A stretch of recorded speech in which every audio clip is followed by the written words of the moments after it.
Gonna hit record. Okay, good evening, everybody. Welcome to the Bridgewater Conservation Commission. It is May 8th and the time is 5:31. 5:31. So we have a quorum. We'll open the meeting. For the record, the members and staff present, we have Harry Bailey, Marilyn McDonald, Vice Chair, Eileen Prisco. Is Mark on? Yes. Mark's on. Mark Peterson, Caitlin Putt, the conservation agent, and myself, Wendy Smith. I'll now read the governor's orders for online meetings into the record. Disclosure pursuant to Section 20 of Chapter 20 of the Acts of 2021, an act relative to extending certain COVID-19 measures adopted during the state of emergency. This meeting of the Conservation Commission for the town of Bridgewater will be hybrid and accessible to the public through remote participation to the greatest extent possible. There will be no public attendance permitted. Citizens who wish to tune into the meeting may do so via Zoom. The link and the phone number is always located on bridgewaterma.org. We will call the meeting to order. We have an executive session that we need to do first. The Conservation Commission will enter into executive session pursuant to MGL Chapter 30A, Section 21, to discuss strategy with respect to pending litigation in the case of David and Mary Weber versus Bridgewater Conservation Commission for Forest Street, map 99, lots 24, 25, and 74, where an open meeting may have a detrimental effect on the litigation position of the Conservation Commission, and the chair so declares, and to seek the advice of legal counsel. I will make a motion that we enter into executive session. Second. All right. Wendy, Do a roll call as I well. know, I'm sorry, I was letting the train go by. No. Okay, so we need a roll call vote. Marilyn, Aye. Harry, Aye. Eileen. Oh, she's there, but He's not. on that 766 number if you want to let her in. I'm muted. Yep, I got it. There I am. Hi. We heard you. Oh, feedback. Okay, and did I get Mark? Aye. Thank you. And All right. myself, Wendy, aye. Perfect. So I'm just gonna pause the recording. Actually says it. There we go. Hi, everybody. Welcome back. All right, Madam Chair, we're going to make a motion that we enter back into regular session, please. Second. Thank you. Roll call vote. Marilyn, Aye. Harry, Aye. Eileen. Oh, she's muted. Did you unmute her, Kate? Mark, Aye.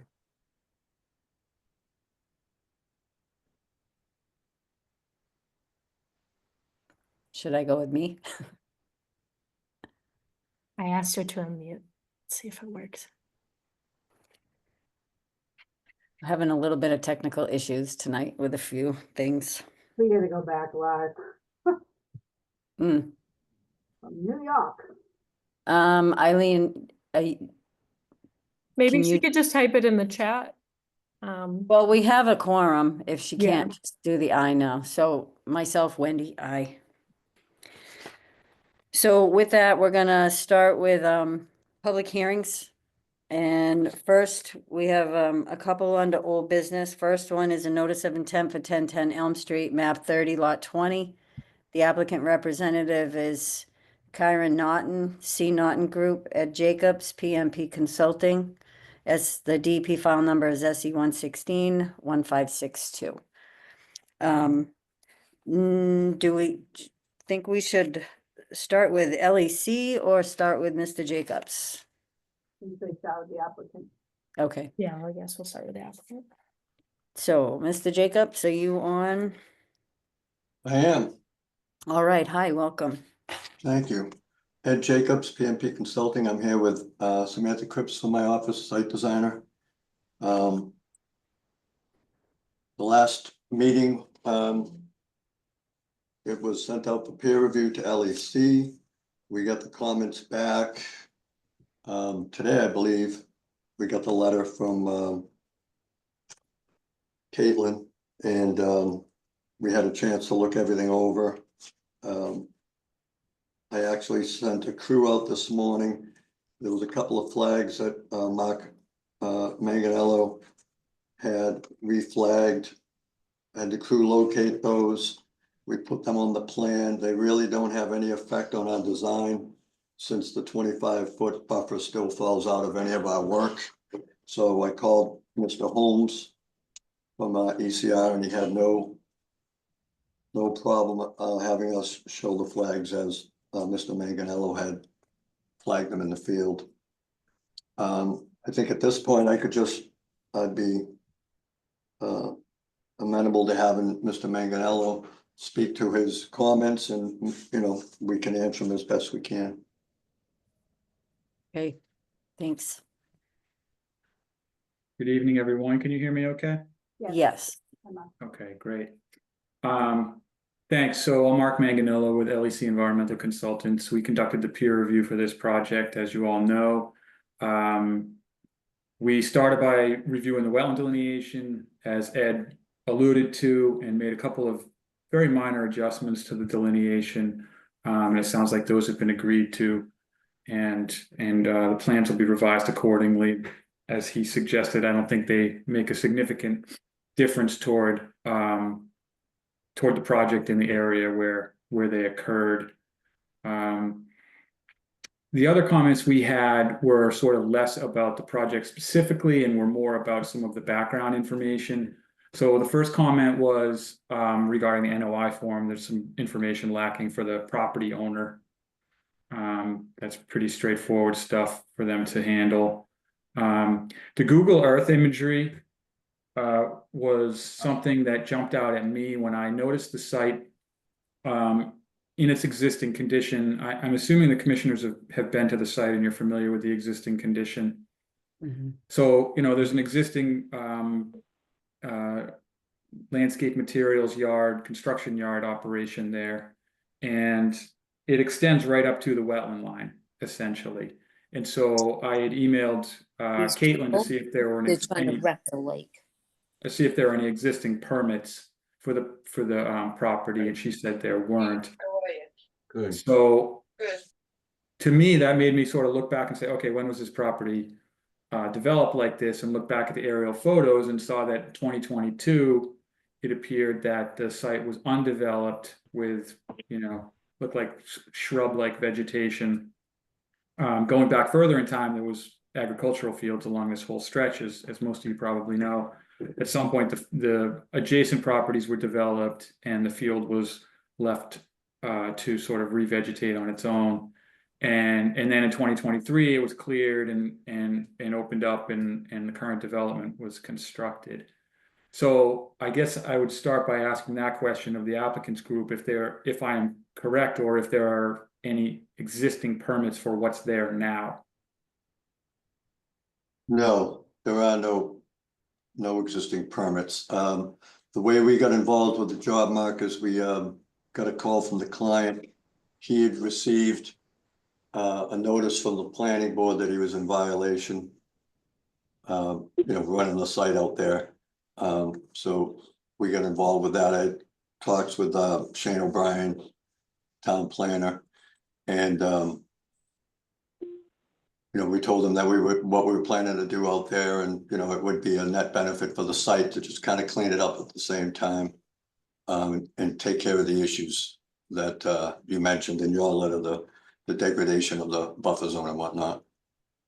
Yeah, and I would agree with that. And so that was the comment that went along with reviewing the aerial photos, is under existing conditions out there, you know, it's all essentially an open, compacted gravel, kind of, you know, mostly compacted gravel yard that drains toward the wetland. There's a pipe down near the wetland, and that pipe is discharging stormwater into the wetland, essentially untreated. And there's some sediment that's built up in the wetland, which I took some photos of. I could share my screen and show those if you want to see them, but I agree with Ed that the project will essentially resolve that condition. It puts the commission in kind of a difficult situation, is, you know, do you take any action on the current situation, which is essentially a violation? It's unpermitted activity and a violation of the Wetlands Protection Act and the bylaw. As you're working through this plan to redevelop the property and essentially bring it into compliance with the regs. The other comment was regarding the proposed filling. So the filling that's proposed, perhaps you could put your cursor on that area, whoever's controlling the screen right now. Yep, right there. So that's where the stormwater currently discharges into the wetland. There's kind of a swale there, I would call it. It's clearly wet. And as best as I can tell, the project grading for the stormwater basin doesn't require filling that. It seems like the intent was to fill it to kind of create a uniform 25-foot buffer to the wetland, and you know, because this is an ACEC, it's held to a higher standard, and my sense would be that I would recommend that actually remain intact, and the commission just sort of think about the buffer zone and what can be done to enhance the buffer zone there, as opposed to filling it only to create a buffer zone. And I suggested that there should be some analysis of the regs and the performance standards in terms of circumstances under which it is acceptable for filling wetlands. And that should be something that should be submitted in writing to the commission. And the last comment was related to the stormwater management system. I noted that I'm not a professional engineer, and I'm not reviewing the stormwater system. I'm sure it's being reviewed either by the town engineer or planning board's consultant, or maybe both. But I did note in the test pits that groundwater was noted last December at a certain depth, and that was essentially during a drought condition. And I just essentially wondered if that should be reevaluated to see where groundwater is now. Not that we're fully out of a drought, but I think they're returning to closer to normal levels than they were in December, which is important for the design of the basin, because that basin, I believe, Ed, correct me if I'm wrong, is supposed to have 2 feet separation from groundwater. And That's so correct. Yeah. it really won't function the way it's designed if it doesn't have 2 feet separation from groundwater. Correct. If I just could make a couple of points to what Mark was saying. Mark, do you think you could bring up your photos? Sure. The ones near the end.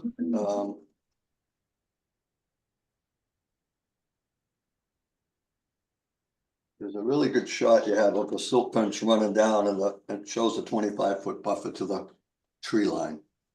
I think it's maybe a 3rd page of photos.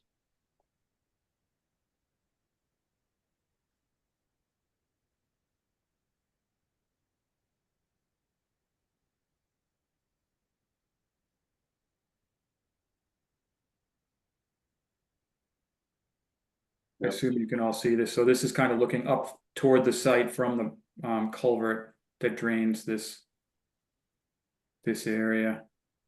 Some of the stockpiling. Here's the culvert. Is this the one you're talking about, Ed? A couple more down, but yeah, that shows the inlet. But that pipe that the client had put in, that would be the outlet. That's the outlet, and you can see some sediment in the wetland here. Also sediment in the wetland here and here.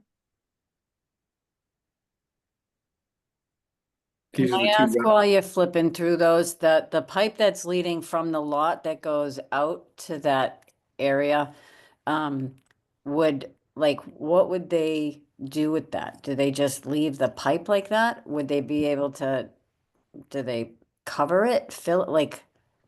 So when this property was developed, there should have been a permit from you all for one thing, but there should have been a SWIP, a stormwater pollution prevention plan. And that's a construction period erosion and sediment control plan. And that plan is a sort of a temporary erosion and sediment control plan. So there probably would have been some type of settling basins proposed in the low part of the property so that the water would be collected and stormwater would pond there so that sediment could fall out of it before it's discharged into the wetland. And then usually there's some mechanism, sometimes it has to be pumped toward the wetland after it's clean or run through a swale with sediment removal features to make sure that essentially the standard is the water can be released from the construction site, but it's got to be clean when it's released. Mhm. And that's the engineer's responsibility when they create the stormwater pollution and prevention plan. So they should have done that before this project was constructed. Right, yep. One more page down, Mark. The one with the flags, yeah. Yeah, Right, so those are that's the the two one you're new talking about? flags. Yeah, Yep. those are the two new flags that Mark had put out there. That's A4 is the closest one and A3 is the one further away. So we've adjusted our plan to reflect that. But the plan, the photo right below that, you can see where the silt fence is, and then if you look to the right, you can see where the tree line is. The tree line is basically where the current flags are. And as Mark had mentioned, client had pretty much cleared right to the wetlands flags. So that area, you know, that's inside the 25-foot buffer zone, and that's really degraded. So we have revised the plan to show that we're going to restore that buffer zone, that 25-foot buffer zone along the whole back edge of the property, which quite honestly, we should have shown the first time. And it's just when I was looking at it today, we should have shown some sort of enhancement, some sort of restoration in there. Since getting Mark's comments, we have put a sketch together to show what we could do in the buffer zone area. I don't know if you guys want to see that now, or we could just send that to you at a later date. Well, you could show it to us. Okay. Just so Sam, you that we wanna have an bring- idea of what, we're looking at. Yeah, yeah. And I think Mark is right. If we do it this way and restore that buffer zone to the way it was and leave that wetlands where it was. So that green area, can you zoom in on that, Sammy? So that green area that's shaded in green, that would all be restored to buffer zone with plantings, blueberry bushes, things of that nature. And the wetlands would stay. And then to the north of that, where we show some new plantings, that would be some enhancement outside of the 25-foot buffer for the area that we're losing in the 25-foot buffer due to the detention pond. Now, Mark had mentioned about, why did we move that buffer zone? And honestly, we needed the area for the detention pond.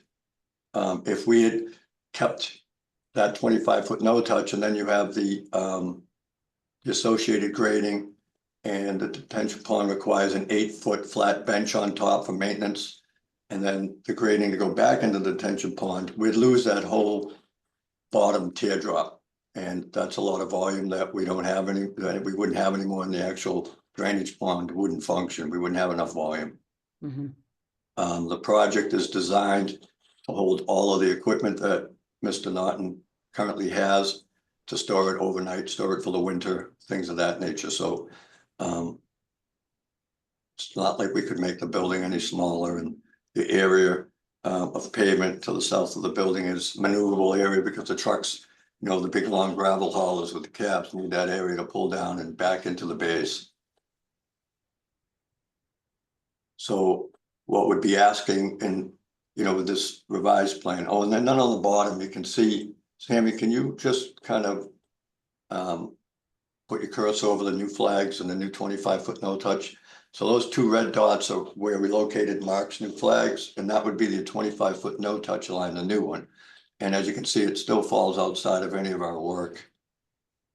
Mhm. So in this scenario, we would be asking for work inside of the 25-foot no touch. We would be restoring all the buffer zone all along the back of the property, and would be adding a new enhanced area to the north of that.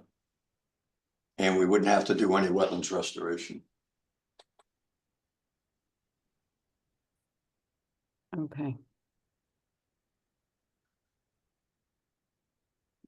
What's in the red, the lines, the red lines? Yeah, what is that? I That mean, would- it bumps out, right? I get that, but Yep. what? That's the area, that's your 25-foot no-touch buffer. So that's area we'd be working inside of that with the detention pond, to build that detention pond. Oh, to build it up. Yeah, yeah. And as you can see, if we pinch that over, in other words, if we took all those contours and moved them all inside of that, we would lose like the That lower whole bottom. water or the lower third of that pond. And we wouldn't have a connection to the forebay, and the pond just wouldn't work. We wouldn't have the volume necessary. Mm-hmm. And where is that pipe that's currently in the lot? that Right you there. can see? Yeah. Yeah, Yeah. so Right. that would be covered over with Yeah, the seeding the- that you're doing, right? To Yeah, build- the pipe wouldn't have any, wouldn't have a function any longer, so the pipe would be taken out, but that wetlands area would remain in place, that little rectangle right there, we'd just leave that alone. Okay, There would be no need for that pipe anymore, that was an illegal discharge, and as Mark was saying earlier, that, there's a proper way to gather all the stormwater, clean the stormwater, and then discharge it, any overflow out into the wetlands again, and that's what this plan is designed to do. And Mr. Tanzi's looked it over, and that's why all these check dams are going down the swales, and we have the forebay, to catch more silt and contaminants and solids. And then by the time it gets to the infiltration basin, it's clean water. And if it does overflow, it'll go out, clean will go out into that outlet control structure, through the pipe, down the riprap, and make its way back into the wetlands.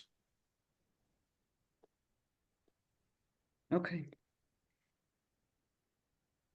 Looks like a good plan to me. I mean, it's a mess out there right now. Yeah, this will be, and I apologize, we should have shown that the restoration of this buffer zone right from the start. I went out there today and I was looking at Mark's pictures, and I was, mea culpa, I should have caught that, and I didn't. Yeah, well, I think we don't know what we don't know until we see it. Like, I don't know. And there's other, the other things, the comments that he had about no permits from before and whatever, so. Okay. So anything else you'd like to add, either one of you, Mark or Ed? No, I'm good. Only other thing I would comment on is for the commission, as you're thinking about the work in the 25-foot buffer. Mm. There are alternative treatments, ways to collect and infiltrate stormwater, and it's possible there could be some other alternatives there. I guess that's a question for you to consider in terms of requesting a more thorough analysis of what the options are. For example, like subsurface infiltration under the parking lot, which I know can be expensive, but if the 25-foot buffer zone were preserved and the basin had to shrink, is there a way to infiltrate water somewhere else that's viable and would meet the stormwater standards?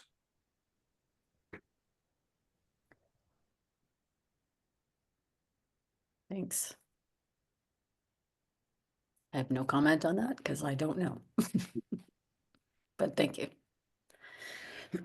All right, Caitlin, do you have anything that you want to add before I ask other commission members? Sure, yeah, so after reviewing Mark's peer review report, I was just thinking about, the whole unpermitting construction of the site. So my thought is, and Mark does say additional test pits are recommended from the town engineer. My thought is this, we have where the wetlands are now with this land being disturbed. I don't know what it looked like before it was developed? You know, were wetlands filled in? Was it further toward where the stormwater in the building is? I don't know. I don't know what the site conditions of the wetlands were before this happened. So in thinking about that, maybe it might be worth our while if more test pits are to occur. Maybe I can go out there and, you know, commission members who want to also just take some test pits to observe the soil, and see, you know, if there's any hydric soil where the land was disturbed. I can interject on that. Sorry to Okay. interrupt you.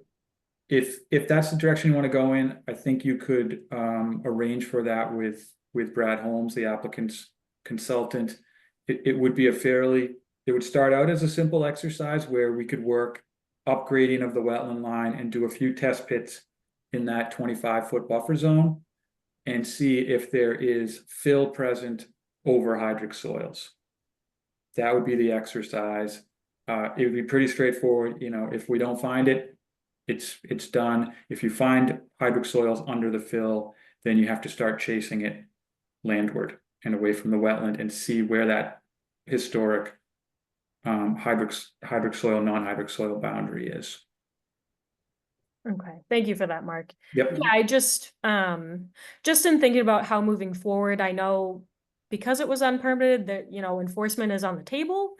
So just my thoughts, if wetlands were filled in, that's a possibility at the discretion of the board. But obviously, you know, with the plans before us today, implementing that would, you know, have treated stormwater, which is better for the ACEC site. Obviously, it's untreated right now, which isn't great. So yeah, those were just my initial thoughts in reading Mark's peer review. I don't know if commission members want to have any comments about what I've said. What are your thoughts? If I could just interject for a second. Sure. Sure. As part of Brad's delineation of this wetlands line, they take corings, you know, into the wetlands and then farther, you know, upgrading from the wetlands, you know, to help themselves with the hydric soils to find out, it's not just vegetation, to find out where that line is. So I'm sure that Brad has corings along that way, and that's how he came up with, you know, the location of that wetlands line. And Mark, you probably did the same thing. I mean, you know, I don't believe that that line has changed, or else when Brad was doing his corings, he would have found hydric soil further up gradient. I think to do that again is just, I mean, you can do it, but I just think it's redundant. Yeah, so when we were looking at it, we looked at it before we recognized the history. And we're kind of, I guess you call looking at it with blinders on in that regard. I don't know if Brad was as well. And I agree with you, Brad definitely would have done soil borings to confirm the boundary. The question is what we found, what he found as a non-hydric soil, was that fill? Like if there was 12 inches of fill there and no evidence of hydrology in that fill, that would be enough for him to delineate it as it is presently without thinking any more about it. Whereas if he's charged with looking at it in the context of, you know, the fill being illegal fill and examining the topsoil underneath it, it might change the outcome. It might not too. And I honestly, based on my review of the historic photos, I don't think the wetland, if it did go further landward, I don't think it went far, but it's certainly a reasonable comment. And Brad might even be able to go out there on his own in a half an hour and say yay or nay. Yeah, I mean, if you look at the properties that are developed on either side of us, they're both quite a bit higher than what this site is now, right? So they've filled in those sites to build the properties up, put the buildings on them. So that wetlands line, you know, doesn't just start and stop at our property lines, it keeps going. And, you know, it's been there all that time. I can't imagine that, you know, when Mr. Norton went in there and cleared the site, that wetlands was in a different spot than it is now. Because the wetlands line continues on southerly from us and it just keeps going almost in a completely southerly direction, so. To say that that would come up and then go in further towards the street, I can't see how. And I know Brad, I'll talk to Brad Holmes. I know he does, you know, the soil borings. I'll see how, you know, if he has records of that and how deep he went, but I know from talking to him in the past, he goes down 12 to 18 inches when he does them, so. Okay. Thanks. Marilyn, do you have anything? Yeah, I mean, once I, got this review, I think right now we have to take a step back, because, I mean, this is an ACEC area, and this is serious. One, we don't know who the applicant on file is. Two, 22 to 23, there's changes. Now we got the neighboring one, is this over an acre change that we need to get Mass DEP involved with, Caitlin? Because we're already with the neighboring over there that's under an enforcement with filing. So I just think this whole thing this notice of intent needs to take a pause, because we need to find out what happened to the wetlands out there, and there was no permit. So I'm not just gonna skate over the fact that. So what, Go ahead, Marilyn. She muted her. What was that? Oh, I think were you still talking? Yeah, so I mean, I'm very concerned about the activity that was done without permits out there. It's not sitting well with me. Whether we get Mass DEP involved now, if it's over an acre, like I said, there's been other neighboring issues out there. I think that this is a grave concern, and this should be addressed first.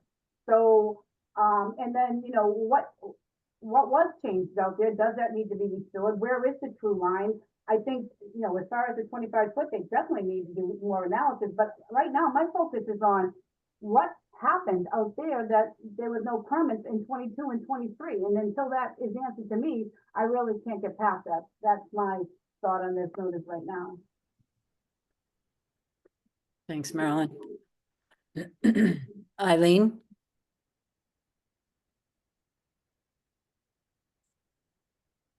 I totally agree with Marilyn. Can you hear me? Yep. Okay, I totally agree with what Marilyn just said. Exactly. Okay. Harry? I agree with Marilyn also. All right. Mark? I got some questions. I probably agree, but how deep how deep would you have to go to determine that there was no hydric soil? Could that be under 2 feet, 3 feet, 4 feet, 5 feet, 10 feet? Deep as the fill is, got to get to the bottom of the fill, and in most cases identify the buried topsoil layer. In some cases, the topsoil could have been stripped, and it gets a little more tricky here. But in this case, the ground surface elevations from the wetland into the limit of disturbance stay relatively flat. So there's no indication that there was multiple feet of fill brought in. So I think in this case, we're talking about less than 2 feet. And now, as far as fill, how can you determine fill between a native soil, so to say? Texture and color typically. And, usually you encounter a buried dark topsoil layer that is indicative of the, the pre-existing land surface. So like the absence of like organic or biological material. Yeah, exactly. And, the fill could be, could be anything. Could be construction debris, it could be sand, it could be gravel, it could be, reclaimed material from another site. There's no definition of what fill is. It's just not the natural soil profile. In any experience, is there ever been fill, deeper than 5, deeper than 10 feet, deeper than 20 feet? 20 feet? I don't know about 20. But yeah, I mean, wetlands get filled over the years. It's happened. And there's been multiple feet of fill in wetlands in the past. And if this area had a lot of groundwater going through it, would that groundwater try to make its way through again? Yep, And would you be able to, would one be able to see that? potentially sometimes it takes several years for indications of hydrology to appear in fill. Depends on the quality and on the nature of the fill. But potentially you could see some indicators. And it Here would take- again, we have like relatively uniform flat topography. So if the groundwater is, 6 inches below the surface in the wetland, we should see it at a similar elevation within the fill. but it could take different paths. Yep, could take different paths and the soil texture can change that. All right, cool. All right, thank you. And I agree with Marilyn on this. Thanks.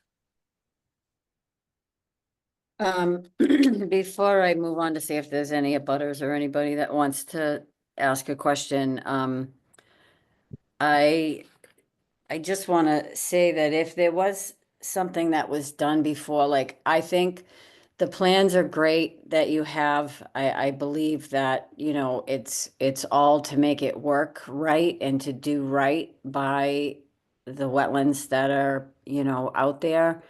And it would help the whole situation and it would take care of that mess of a pipe. My only thought with like just saying yay and go forward is that if there was fill, if there was anything else that was done, are we just covering it up by, allowing this to take place without first investigating to see if there is fill? Because we already know that things weren't done right, that pipe that's there. And yes, the line is the same down the properties that are next to this one. But if there was some kind of, maybe it was just, wasn't thinking, didn't realize, didn't know, I don't know. But yes, I think that we will need to do maybe a test or see if those corings are available from, who was it, Brad? Right, yeah. Or do, whoever's gonna do them to find out, further on the lot and out of the wetland. Yeah, I have no problem with that. I'm confident that, the line is gonna stay where it is when we're done with this, the further investigations. I just wanna know what to do next. I mean, as Mark mentioned, I could call Mr. Holmes and have him go out and perform soil borings and, file reports back with the Conservation Commission of his findings. I don't think there's needs for test pits. I mean, to say there's more than, a few inches or a foot of fill out there is, the water wouldn't be finding its way to the wetlands anymore. I mean, it's just a natural grade from the street down to the wetlands. It's 5 foot difference from the street to the wetlands. If there was 5 feet of fill in there, there'd be a cliff down to the wetlands. Kind of true. So I I'd have be no happy problem. to, To add back. I was just gonna say, I'd be happy to meet Brad out there. Sure, I think that's a good idea. Expedite the Have process. a collaboration. I agree. Okay. Marilyn? What, yeah, I mean, I'm gonna stay firm with, before we do anything, we don't, reward bad behavior with good behavior with this plan. Like, something happened out there with the AC area. We know there's some other, sites too out there. So until we figure out what really went on without permitting in very recent years, I'm just not comfortable. We need to figure out what happened out there without permits. So how do we do that? Do we need to get in touch? I think we asked Caitlin, is this moving forward with the enforcement and this goes on hold till we figure it out? And so Caitlin, can you advise us on that? So I think at this point, in thinking about this today, I think it's a good idea, maybe, like they said, to reach out to Brad. And maybe I can go out with them too and just see what we have for soils. Because I think, obviously this was unpermitted. And if wetlands were filled in, I think, obviously that's an enforcement. And I think, in my opinion, and let me know what you guys think, I think it's a good idea just to see if the line is accurate where it stands now, Or, you know, is it a little further, you know, I think we just need to see where we're seeing hydric soils, how far that extends first. And then maybe once we gather our findings, reconvene and go from there and see how we want to proceed.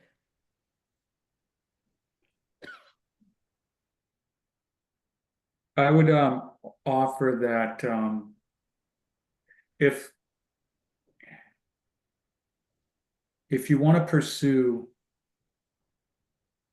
the work that was performed without a permit, regardless of whether it's in the wetland or the buffer zone, so we already know at a minimum it occurred in the buffer zone without a permit. Yep.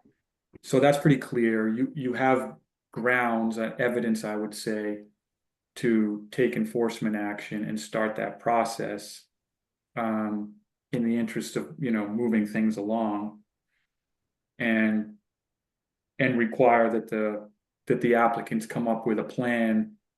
I mean, they're essentially asking for an after the fact permit, I guess you would say, but, you know, it's possible that this project never goes forward.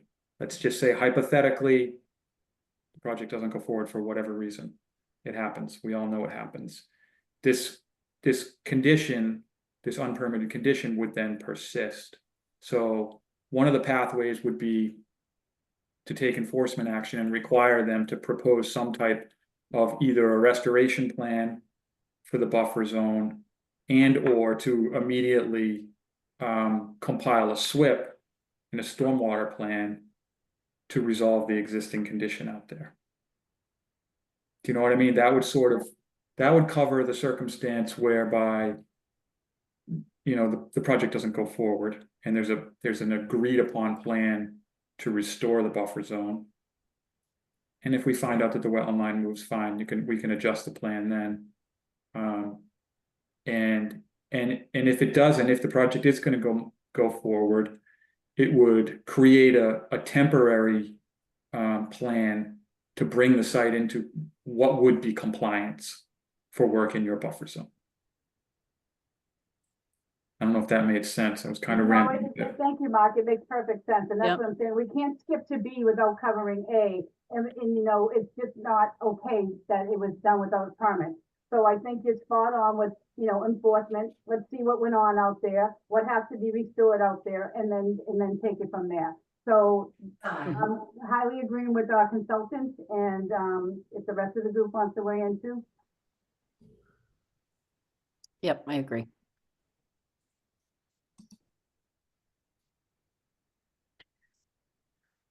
I think everybody else is in agreement also. Okay. Speak up if you're not. Is everybody is in agreement on that path? I Yes. think that's reasonable. I mean, I haven't seen this before, so Mark, I appreciate your perspective on this as we try to navigate this. Yep. And Ed, you're not the one that did the original, so it's not on you. No, Has it's to be not. I think we taken were care all of. disheartened to see the report. Yeah. Yeah. So if I'm understanding this correctly, there's gonna be an enforcement order? Yes, Yes. Caitlin, Marilyn? We'd have to take a vote on it, to We have to solidify it. take a vote on it. But how do you want to proceed with this one right now, letting the questions to the public, or like, how do you want to proceed? And then we can, you know, at the end, do an enforcement order. Is there anyone in the public that has any questions or comments that they want to make?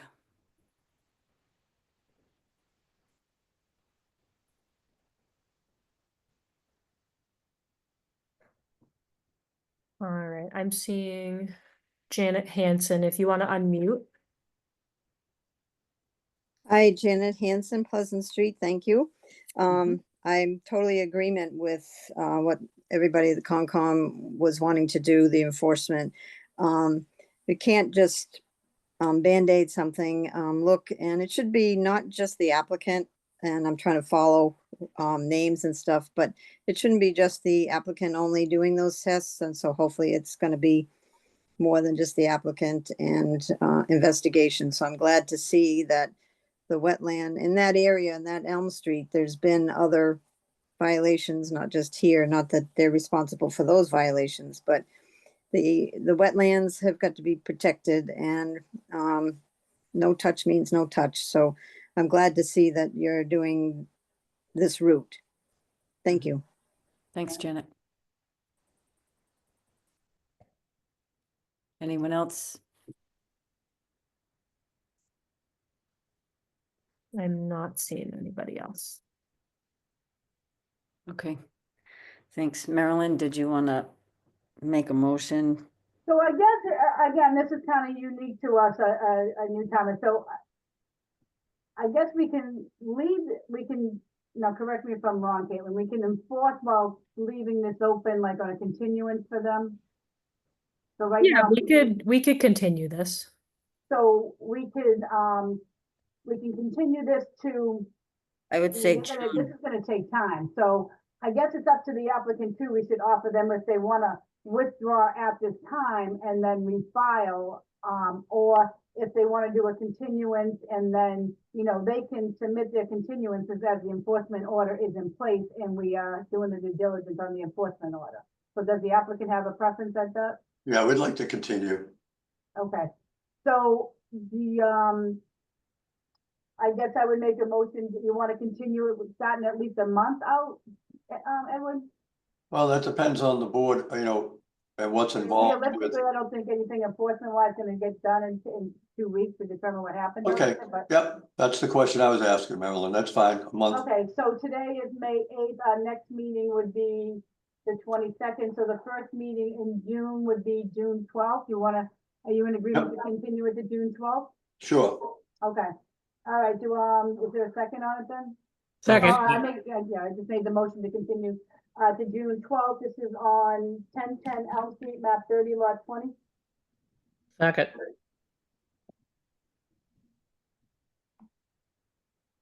You want to do a roll call vote, Wendy? Wendy, you're muted. I said roll call vote. I thought you were muted. Sorry. Sign language That for train you. gets me. I try to block it because it's so loud, whatever. So yes, the roll call vote. Marilyn, Aye. Eileen, Aye. Mark, Aye. Gary, Aye. and myself, Wendy. Aye. All right. And then I'm Thank- gonna make a motion that this property is in an enforcement order until further investigation. Second. Thank you. Roll call vote. Marilyn, Aye. Eileen, Aye. Mark, Aye. Gary, Aye. Wendy. Aye. All right. Thanks. All right. So we'll see you on June 12th then, Ed. okay, sounds good. All right. Thank you so much. Have a good night, thank you, Thank you. you. Thank you. bye-bye. All right. Let's see, let's move right along here. What do we have up? Notice of intent, 0 Hillside Lane, map 64, lots 42 and 84. Applicant representative is Perk Realty Trust, Silva Engineering Associates. The DEP file number is SE 116-1564. In listening to the meeting, because I wasn't on it last meeting, but I listened to it, watched it on YouTube. The only issue, Mark wanted to see the property, so I'm gonna ask, well, I don't know. Do I ask Mark first or do I ask the applicant? You can do whatever you want tonight. Okay, so Mark, did you get a chance to see the property? Yeah, I got a chance to see the property. I wasn't sure about the lines for the building, but I did go out and see there was a stream out there, but it seemed like it was like, maybe 200 feet away. I'm not sure, but should that be part of, because it was flowing when I went out there and it wasn't a rainy period. So I don't know what that means for us, but there was the stream that the neighbor mentioned. I did find it, and yeah, it was there. So I don't know what qualifies as a stream, but I saw running water. Okay. All right, so then why don't I ask someone from Silva Engineering? Not sure who's on. I am on Rebecca from Silver Engineering. Hi, Rebecca. I don't know if our botanist said, let me go back to the report real quick and see.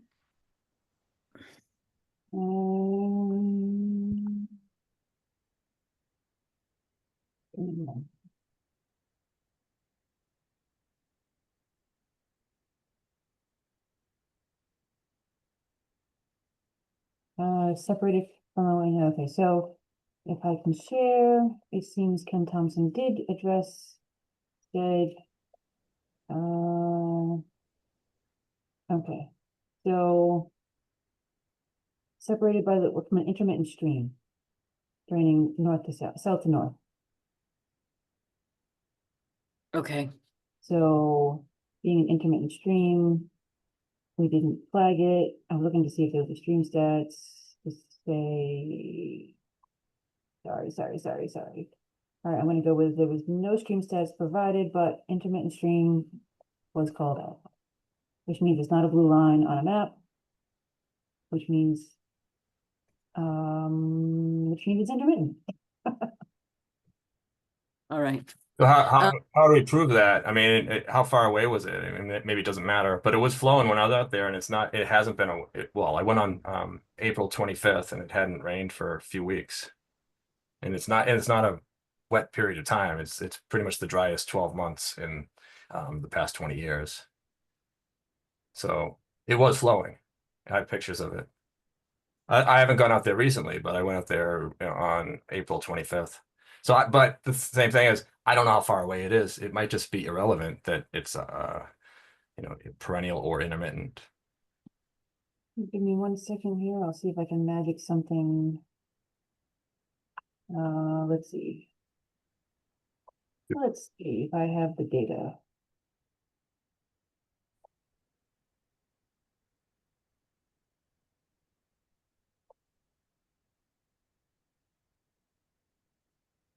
We did not locate that intermittent stream. It could be too far off locus. I couldn't tell you at this point without taking a measurement.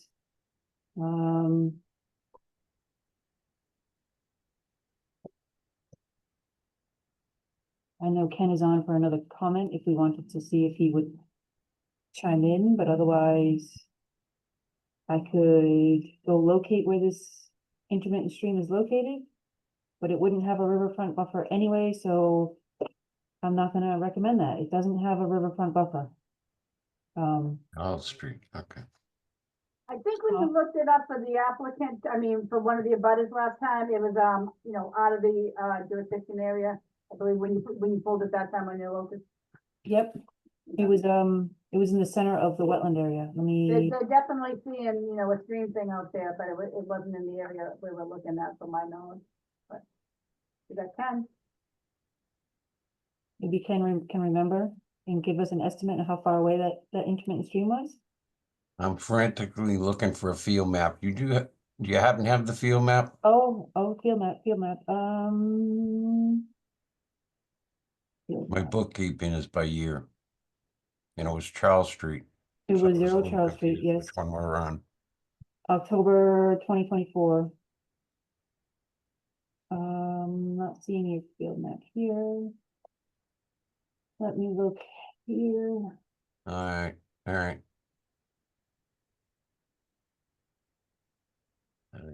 That's no good. Go away. My field maps are corrupt. Oh, no. Okay. Um, Let's just go.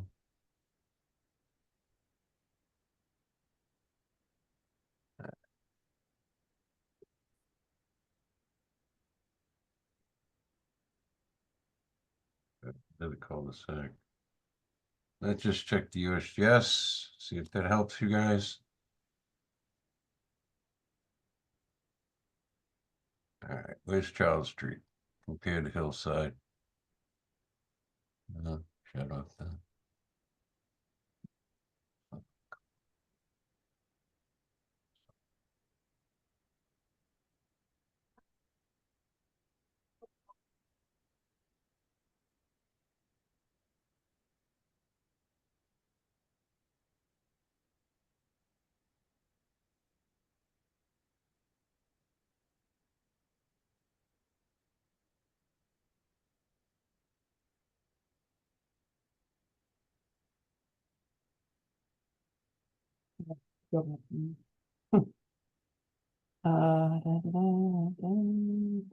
Yeah, Mass GIS isn't finding the site, that's why. October, This is Bridgewater, right? Yes, it is. Yes. so, I'm coming up with Hillside Cemetery, so no, it's gotta be, yeah, Hillside Lane, Is there another property that's near this one? 12 Hillside will get you right abutting it. But I did get your field map, but your field map doesn't call it out either, and it's way in here. The stream is, or Yeah, the intermittent? intermittent. And where is this proposed house going, right, like to the north of the circular, right? Yeah, way over there. Yeah, in the green and purple, like, Like right up here, with the Okay. septic right there.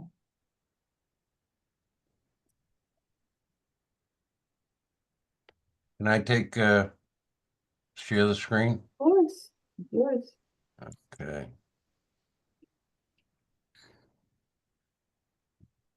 All right, this is the upland area. I'm going to try to zoom in here. These are the 1-foot contours on GIS. So this stream emerges here. And generally what we're talking about is the house over here. In this upland area in the Barnstable. You can see it connecting to the wetlands down on the left side. I do have that flag. And that is located, give me a measurement tool here. That's 146 feet right there. The closest it gets. to that orange line? Yeah, that would be the upland soils via the internet, you know, Okay. the town. They're both upland soils, actually. Eldridge is an upland, and the Barnstable, the wetland soils are down in this narrow Mhm. thing there. So the narrowest place is near the street.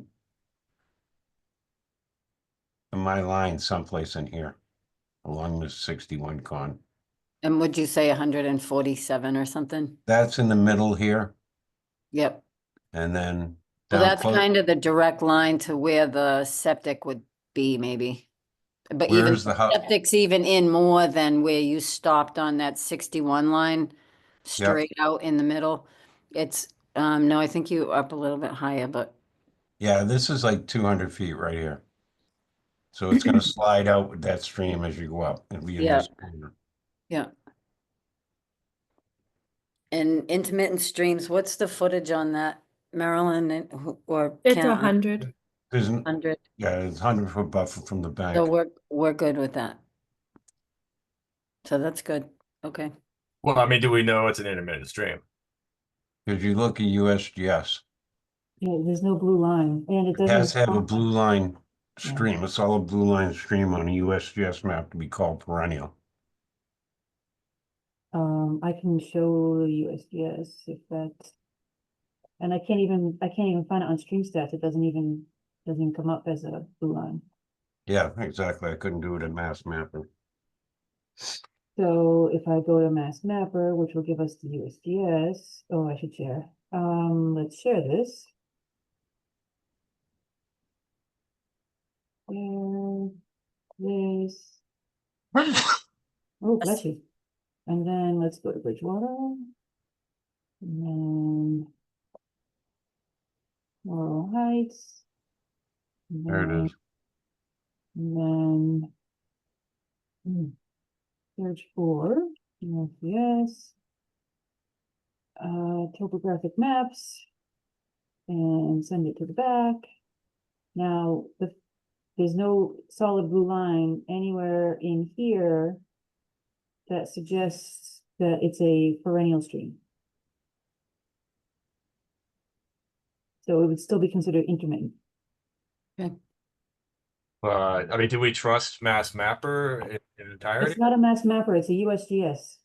You're just viewing it through the mass mapper. So yes, I trust the USGS.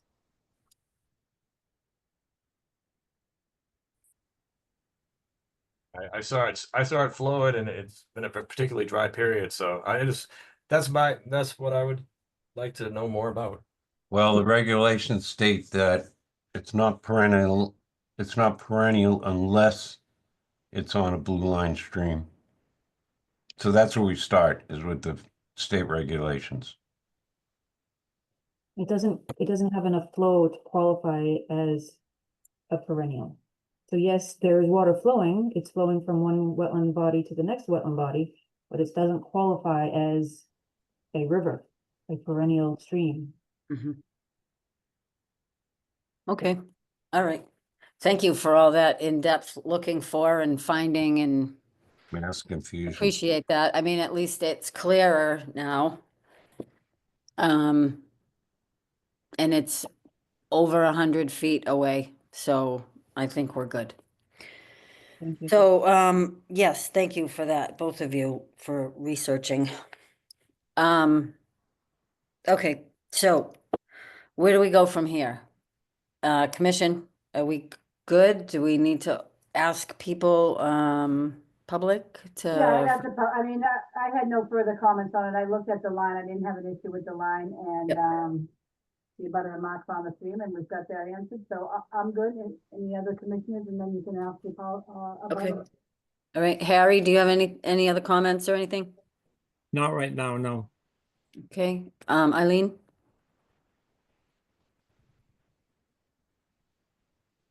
She have. She's there, I know she's there. Eileen, do you have any Oh, I comments? was muted. I'm so Hey. sorry. That's okay.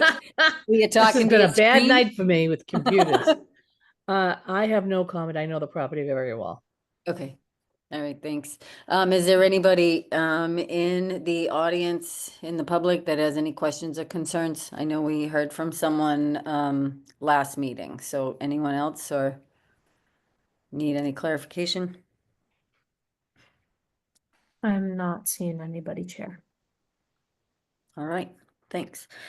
So with that, do we have enough information that we can make a motion to close the meeting and or?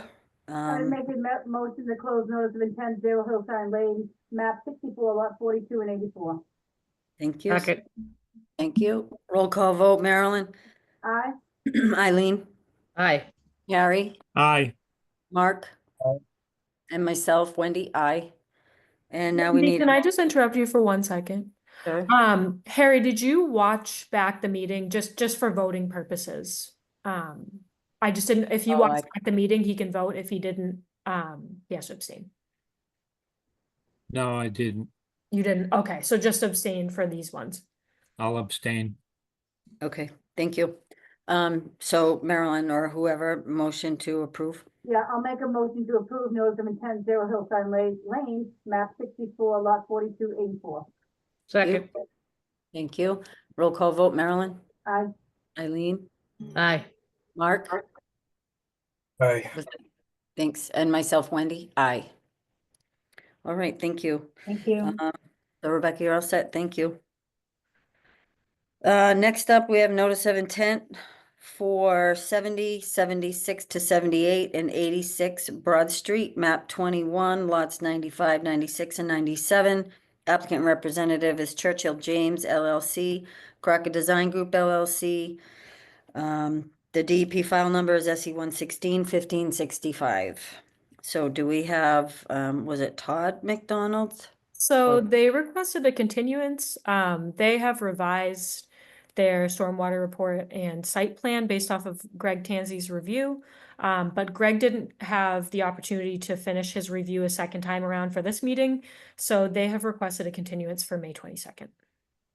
Okay, All right, I'll make a motion then to, notice of intent, 70, 76, 78, and 86 Broad Street, map 21, lot 95, 96, and 97, be continued to our next meeting, May 22nd. Second. thank you. Roll call vote, Marilyn, Aye. Eileen, Aye. Mark, Aye. not Harry, and myself, Wendy, aye.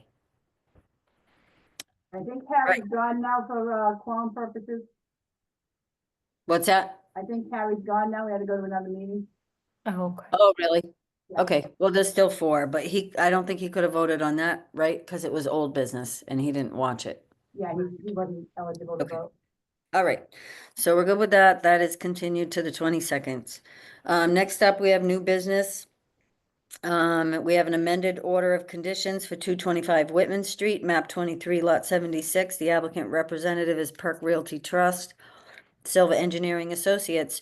Oh, I don't need a file number, right?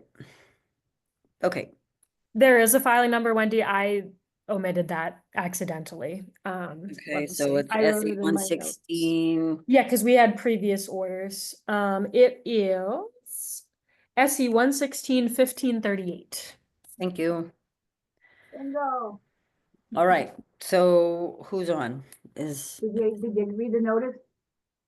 It's an amended order of conditions. It's still a public. Yeah, hearing, there's has still to a be- legal ad. Oh, I don't have it. I have it up if you want me to read it. Okay, go for it, Marilyn, because mine's in my Alright. computer. We have a notice published date of Thursday, May 1st, 2025.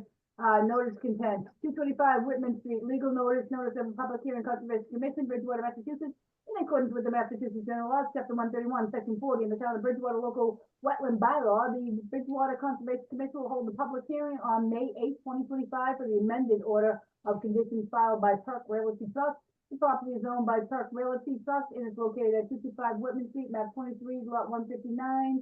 Please contact Bridgewater Conservation Office at 508-697-0950 for the finalization of virtual participation. Any interested bodies are encouraged to attend.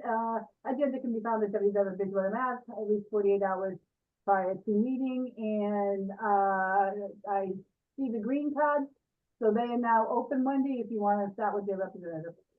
Okay, thanks. Yep. So who's on for Silva? Rebecca, are you back? I am back. I never really left. Okay, so this is straightforward and just paperwork. So the letter we submitted tried to explain, pulling it up, tried to explain what happened. When the parent property 2376 was in existence, that's when we requested the notice of intent. Now that it is divided up into numerous lots, the notice of intent for legal purposes and paperwork purposes needs to represent the new map and lot, map 23, lot 159. I even have the assessor's map, handy dandy. So this map, lot 76, was once all of this. So when we applied for the notice of intent, it hadn't been divided yet. So timing is everything, and now we have this one, I'm sorry, 159. So, because this is where the wetlands are right here. So this is the one, and this is the one that's trying to close, and they can't because they have an order of conditions situated on their property and they don't. That's the hiccup. They're trying to close on this one here, but it's the parent property that carries the order of conditions against it.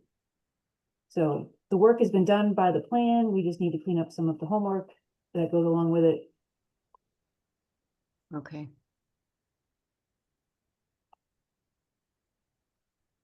What do you have to clean up? I mean, I'm confused. Paperwork, the paperwork. So, what is now called map 23 lot 76 is a home. It's built and they want to sell, but the attorneys are finding a reference to an order of conditions because when we applied for the order of conditions, it was under the map 23 lot 76 because it was the whole overall property.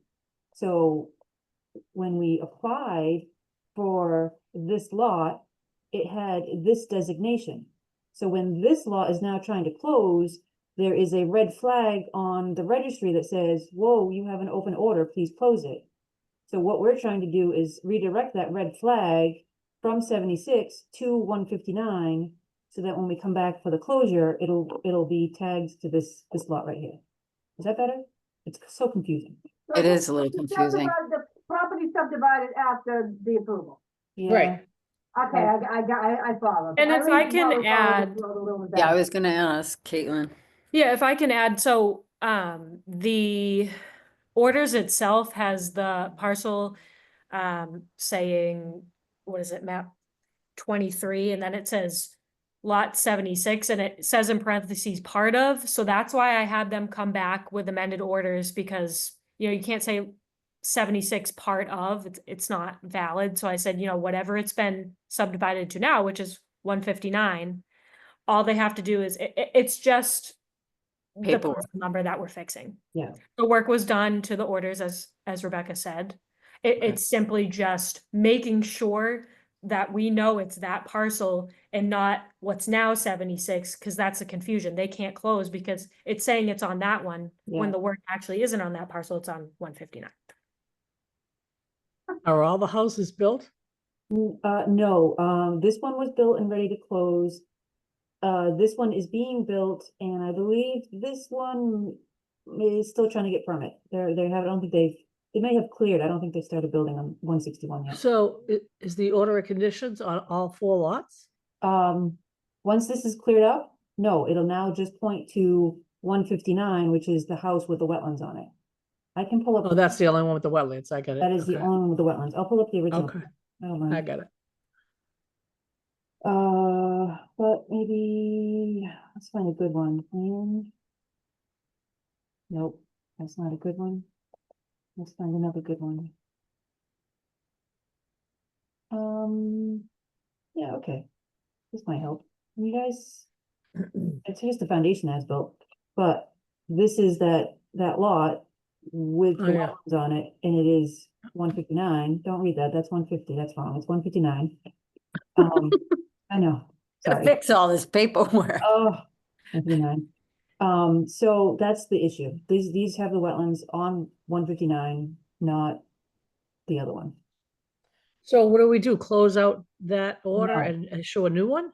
No, if we just amend this one, this DEP number, if we amend it Okay. to point to map 159, then we cleaned up the mess. The registry will now link to both the order and then the amended order, which links to this lot here. Okay. Eileen, so there is a section on EDP, you know, when we issue orders, we're issuing order conditions, there's a section that also says amended order, so I'm gonna submit the exact same thing with the exception of we're changing the parcel number. So I'll Okay. check off it's amended, so DEP knows it's amended. So when we do a motion to approve the amended order of conditions for 225 Whitman Street, are we doing map 23 lot 159? Or are we doing 76? Yes, 159, 159. or Yeah. or both, just do both. Because it was originally 76, so you're right. Are you voting to amend 76 to now be 159? Now be 159? Yeah. Mhm. Okay. All right. Any commission members have any questions or concerns? I'm good. As long as Excellent. the other back lots don't need to be addressed, we're good. It's just the one. It's the one. Yep. Okay, and is there anybody on abutters that have any questions?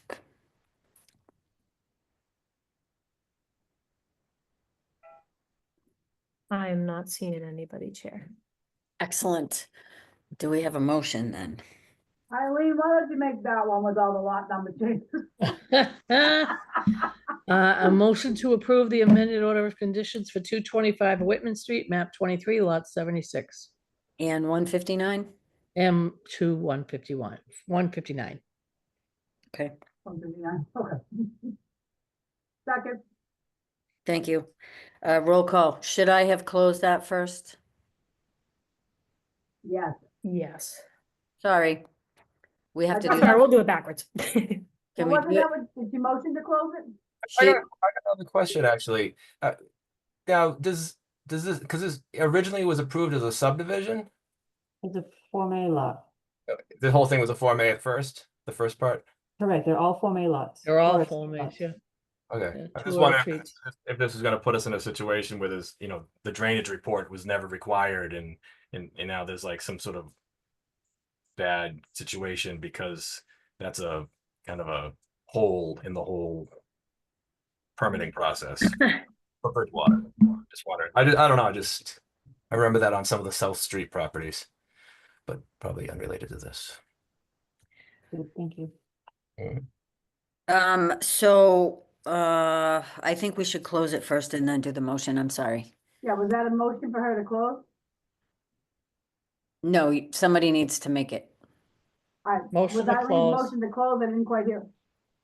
A motion to close the amended order of conditions for 225 Whitman Street, map 23, lot 76 and 159. Second. Thank you. Roll call vote. Eileen, Aye. Marilyn, Aye. Mark, Aye. myself, Wendy, aye. Now can we have that motion to approve? Oh, me? Motion to approve the amended order of conditions 225 Whitman Street, map 23, lot 76 and 159. Thank you. Second. Thank you. And a roll call vote. Eileen, Aye. Marilyn, Aye. Mark, Aye. and myself, Wendy, aye. All right. You're good. I think Thank you're you for good. pointing that. I think I'm up next. Yep, so next up, we have a notice of intent. Oh, did Eileen just say that? What? Oh, I No. thought you just said, I think I'm up next. No, that was Marilyn, I think. No, that was, Rebecca. Okay. All righty then. All right, we have a notice of intent for 350 Spruce Street, map 116, lot 44. The applicant representative is Raymond Lofstrom, Padula Remodeling, the DP file number. I don't have a file number on this. So, I can fill in on that. I did forward Rebecca, DEP reached out to me saying they were missing the application. So I provided them, I said, well, I have it in the office. So I gave them the application, the site plan, so they have it. There's just no filing number because for some reason or another, they didn't get it in their office. But they submitted it to us, so we just don't have a filing number yet. So can we Well, move forward technically, without it? we can So listen, we but can't vote on on it, but we can hear. We can move. Okay. Yeah, okay. All right, so here's the ad, notice content, 350 Spruce Street legal ad notice of public hearing, Conservation Commission, Bridgewater, Mass. In accordance with Massachusetts General Laws, Chapter 131, Section 40, in the Town of Bridgewater Local Wetland Bylaw, the Bridgewater Conservation Commission will hold a public hearing on May 8th, 2025 for a notice of intent filed by Raymond Lofstrom. The property is owned by Raymond and Kristen Lofstrom and is located at 350 Spruce Street, map 116, lot 44. Please contact the Bridgewater Conservation Office at 508-697-0950 for the time and location or link for virtual participation. All interested parties are encouraged to attend. Agenda can be found at www.bridgewaterma.org at least 48 hours prior to the meeting date. And we have green cards for that. So with that, I will open. And Rebecca, are you now working for Padula Remodeling? Yes. Did I share the wrong screen? What screen am I sharing? Spruce Street. Or was that it? I'm sorry. Yes, you want Spruce Street.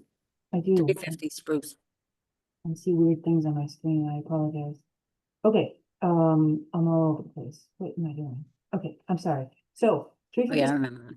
we have an ADU, an additional dwelling unit.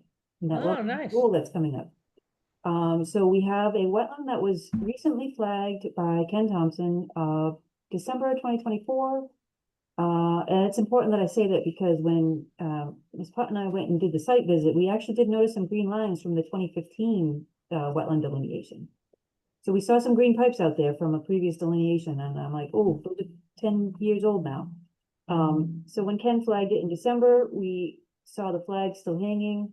We are 55 feet from the wetland closest to this new unit. That would be, the front is actually going to be facing the existing dwelling and a walkway connecting them so that it's all cohesive. We have 2 tanks, septic and pump in order to tie into the existing leaching, which is in front of the existing dwelling. And we had this driveway cut out on the side in a kind of vegetated area right here. So we'll be having to clear some of this in order to, I don't know if you can see some of the tree line there. We'll have to clear some of this in order to get this going in here, this 1-bedroom ADU.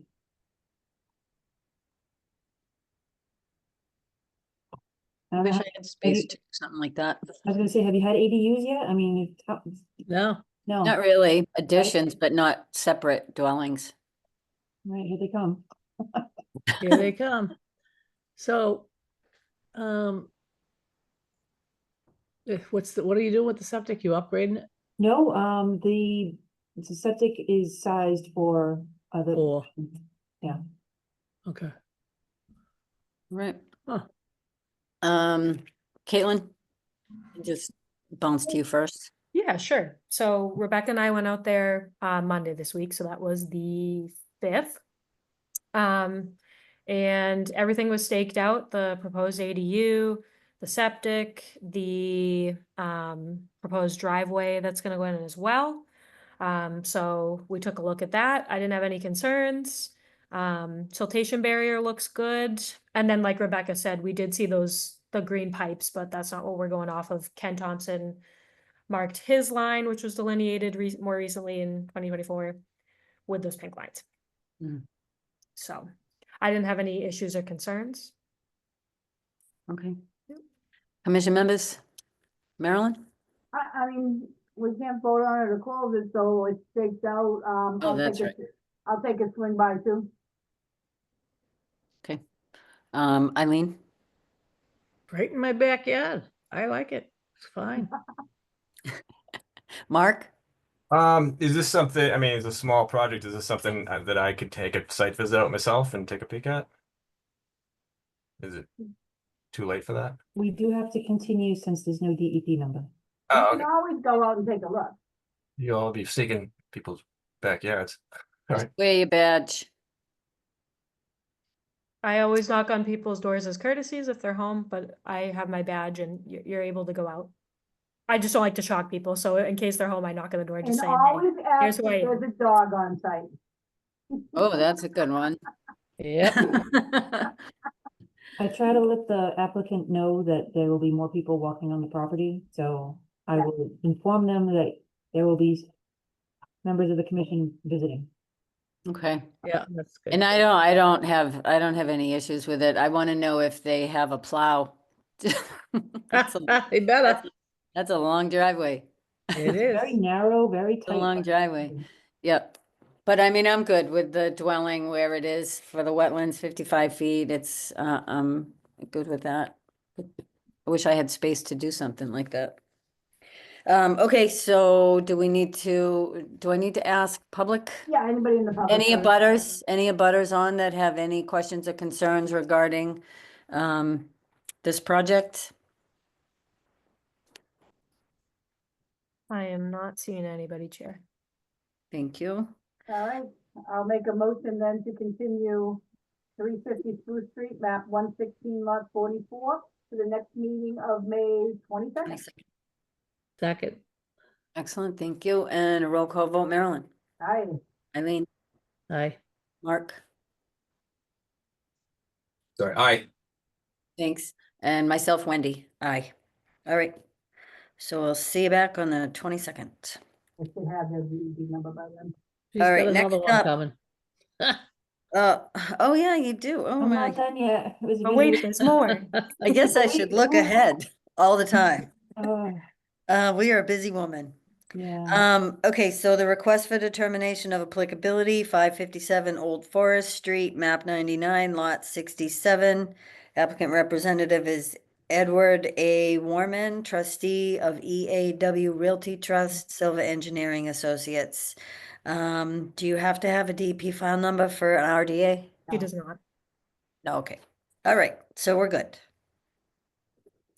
Let's see, issue a notice of intent. But not positive. Hmm. You have the article though, you do need to read the, Nope, I think I only printed them out for the notice of intents. I okay, didn't I think have I it in front of needed. me then. Okay, Dear Wingman, 557 Old Forest you. Street, legal notice of public hearing and Conservation Commission, Bridgewater, Massachusetts.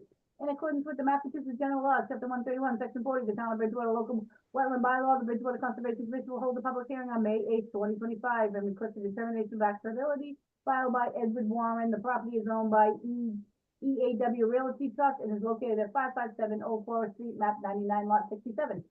Please contact the Bridgewater Conservation Office at 508-697-0950 for the town location for virtual participation. All interested parties are encouraged to attend. Agenda can be found at www.bridgewater Mass at least 48 hours prior to the meeting date. You are, hold on, let me just make sure there's green cards in the back. I see them. All right, you're up, your representative Wendy is now open. all right. I wonder who that could be. Hello, hang on one second. I get the right one going here. All right, so we are here for a request for determination.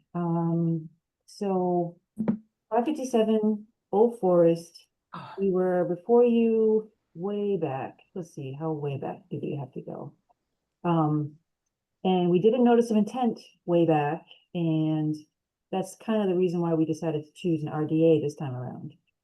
So what we have is a system not functioning properly. We tried an innovative technology. We tried the drip right system, the little pipes like irrigation hoses. And what was happening is it kept freezing over. And so they were not functioning well over this last winter. And the applicant decided he'd rather go with a more conventional system, pipe, actually we got chambers in stone, to give more capacity. This is exactly where the existing system is. It's just gonna sit right in that nice green lawn area that's right there now. We're gonna use the same septic tank, the same pump chamber.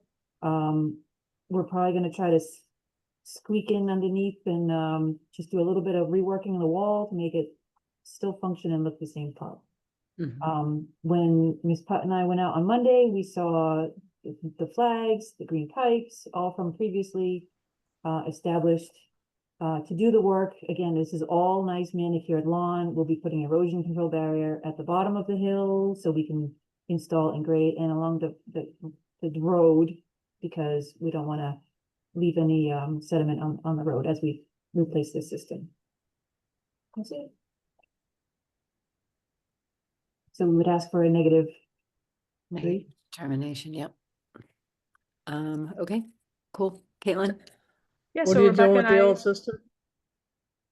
Oh, sorry. Go ahead, Caitlin. no, you ask your question, Eileen, I don't Yes, mind. yeah. What do you plan to do with the old system? There's little bits of remove instructions. We're gonna abandon most of it in place. There's some of it that you just don't want to abandon in place, like this hydraulic unit. But when they get in to do, the hydraulic unit actually sits over here. So most of it, line work, will be abandoned in place. There's a Are little they bit gonna fill it with working- sand or concrete or what? Yeah, typical. They have to cut this one and cap it. So this one stays, but this one here will be cut.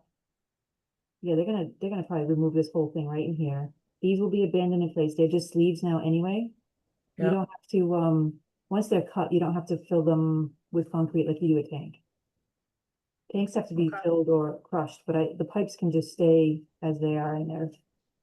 So it's just the pipes they're gonna reuse the tanks? Yes, the tanks are gonna stay and be reused. Okay, Yep. all right, So it's just the piping that'll be abandoned in Okay. place once it's cut. okay.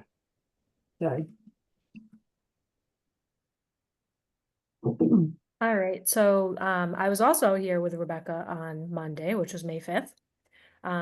Like she said, Got you coffee together? I'm sorry. No, we should have next time. A long meeting, I'm sorry. So yeah, we walked the line and didn't have any concerns. It was nice and simple. She marked out the septic so we could see where it was going in, and they had a nice siltation barrier on the plan, and I don't really have any issues. Mhm. Nice and simple. Yep. Marilyn? No, I didn't have questions, and Eileen asked a good one, and Caitlin just gave me what I would be interested in, so I'm good.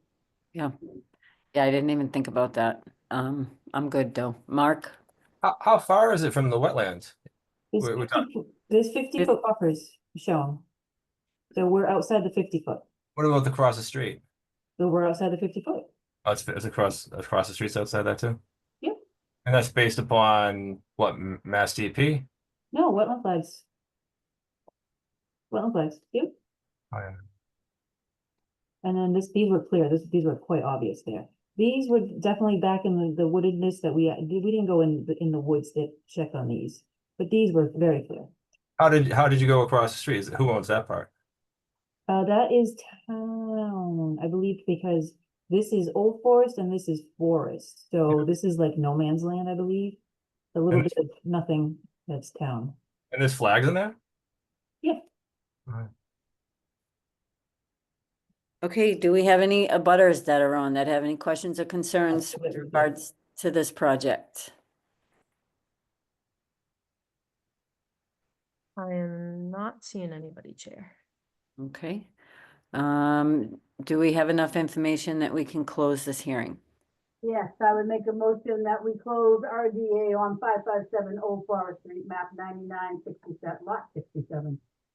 Thank Second. you. And second, thank you. And a roll call vote, Marilyn, Aye. Eileen, Aye. Mark, Aye. and myself, Wendy, aye.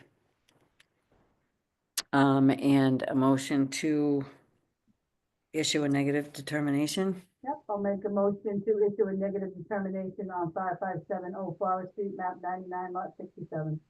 Second. Thank you. Roll call vote, Marilyn, Aye. Eileen, Aye. Mark,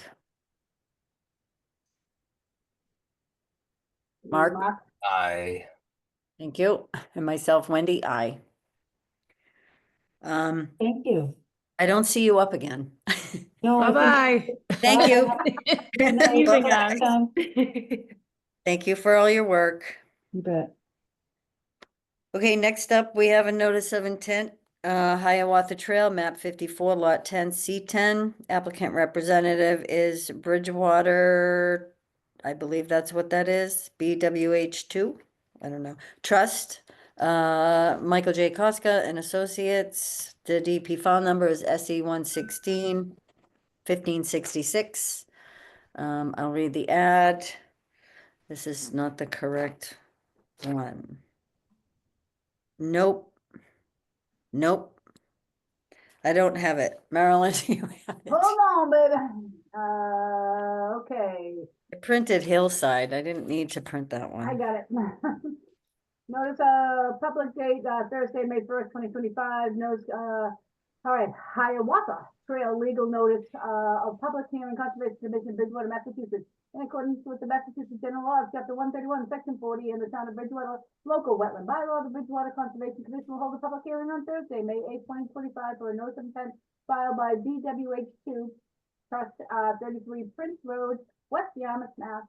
The applicant proposes to construct a portion of the single-family dwelling retaining wall and grading with a 100-foot buffer zone. The property is owned by BWH2 Trust and is located at Hiawatha Trail, map 54, lot 10, C10. Please contact the Bridgewater Conservation Office at 508-697-0950 for the town location and link virtual participation. All interested parties are encouraged to attend.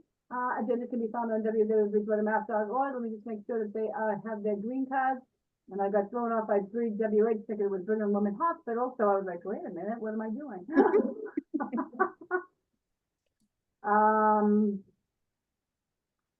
I don't have any green cards. Do you, Caitlin? Let's see. Need proof of the body. I wrote in there, but it could be wrong. Legal ad. Okay, no, they're not in the folder. Michael, do you have the green cards on you? I have, I sent that, I have the slip for LTL Trust, BWH2 Trust. It's stamped by the post office on 4/15. And then today in my mailbox, I got the return envelope where Mr. Cutter is the abutter on this project where he owns all the land around it. And it was the abutter card was sent out according to the abutters list that I recently obtained from the assessor's office. And the certified abutters list should be part of the notice of intent, maybe the last page or where the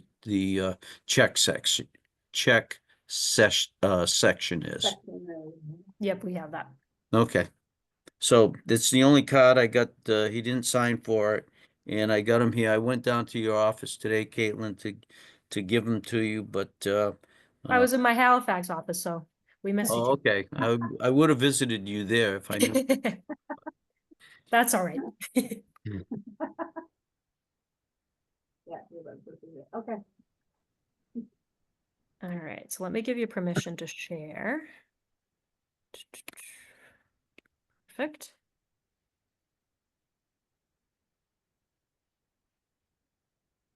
All right.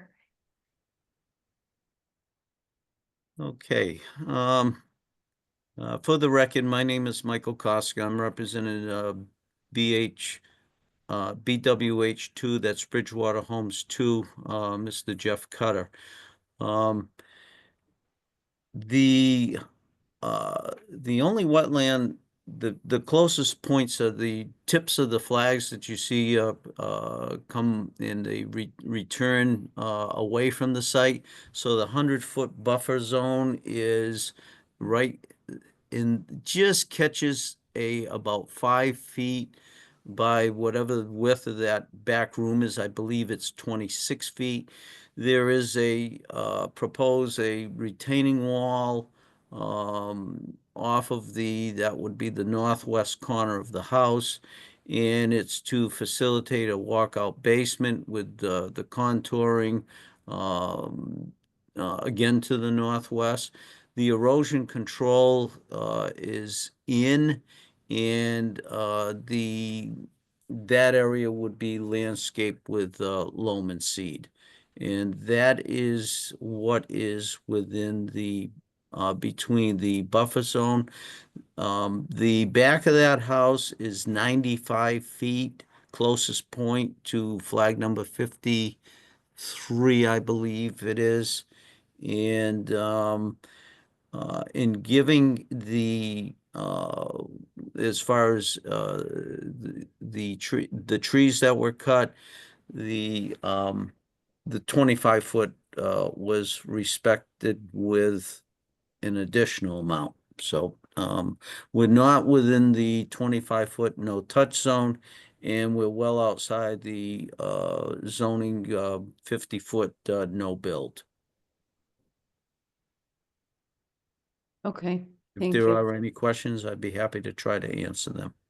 Can you just point out where the 25-foot is? Because I'm seeing elevation things, I think, but I don't. think you have a 25 on here. Yeah, I don't see a 25-foot on there, but it would be, it's off the lot, actually. Yeah, it's probably somewhere. Probably right on the back side of the lot. And what, do you have 100 on there? Is Yeah. that Yes, the that 100 is, smaller? yep, Gotcha. Yep, Here, okay, yep. Yep. got it. there. Okay. Thanks. You're welcome. Caitlin? Yeah, so Michael, can I just ask you a question about so when we went out there, I was a little confused, and this is an error on my part. I wanted to ask you to stake out the corners of the building closest to the buffer zone, or that are Yes. in the buffer zone. Yeah. Is lot C11, does that have a foundation in it? Is that C11? No, that's C10. That's That- what you're looking at right now. C10 has the foundation in it? Correct. Okay, that was my confusion, because Marilyn and I went out there. Okay. And, okay, I believe Mr. Cutter secured a building permit, was under the assumption that he had an order of conditions that were approved by the commission and recorded. And this is where we are tonight. yes, so, and I can explain, there was a clerical error. This plan looked a little different and got approval in, I believe it was June 20th, 2024 was, the order, well, there wasn't an order of conditions. The problem was, staff at the time, there was no agent. And instead of issuing an order of conditions, the previous plan was approved, but it was, issued as a DOA, a determination of applicability, not an order of conditions. So I recently corrected that. So DEP now has this as order of conditions. However, the plan looked a little bit differently, so that's why they're here before us today. The plans changed slightly, building's a little bit bigger, so they're coming back with an NOI seeking approval for the slightly different plans. Okay. Okay, Marilyn? Caitlin, I'm totally confused. So Marilyn, I'm like, What- all right. The last time I went to look at the replication area, I'm like, I turned around and I know that foundation wasn't there then. And I'm like, I know they wouldn't start a foundation without a notice of intent, so I'm a little confused still. well, Michael, so do you know when that foundation went in? Jeff, are you, Yeah. I'm not sure. Uh, I could give you the exact date and then, I'm sorry, it's Jeff Cutter. Thanks for the meeting. I'd have to look at the records and I can do that, but I would estimate it was about 4 to 6 weeks ago. We had applied for a permit, a foundation permit with the building department and did receive permission to put a foundation in. Gotcha. Okay, thank you for that. So this would be an after the fact notice of intent, because they If started you, the work before they had a notice of intent, would correct? you like me to clarify that or? Yeah, I'm just still confused. I was too. Nice to meet you, Meryl. So we actually we went through this process in January of 2024, and there are 3 lots actually that came before the commission, and we were supposed to be issued order of conditions, and the meeting was closed, and the only thing on the order of conditions was for us to use a organic fertilizer. So it was my understanding, and in requesting the permits, that we had these 3 lots had gone through conservation, were approved, and that is why I submitted permits to build.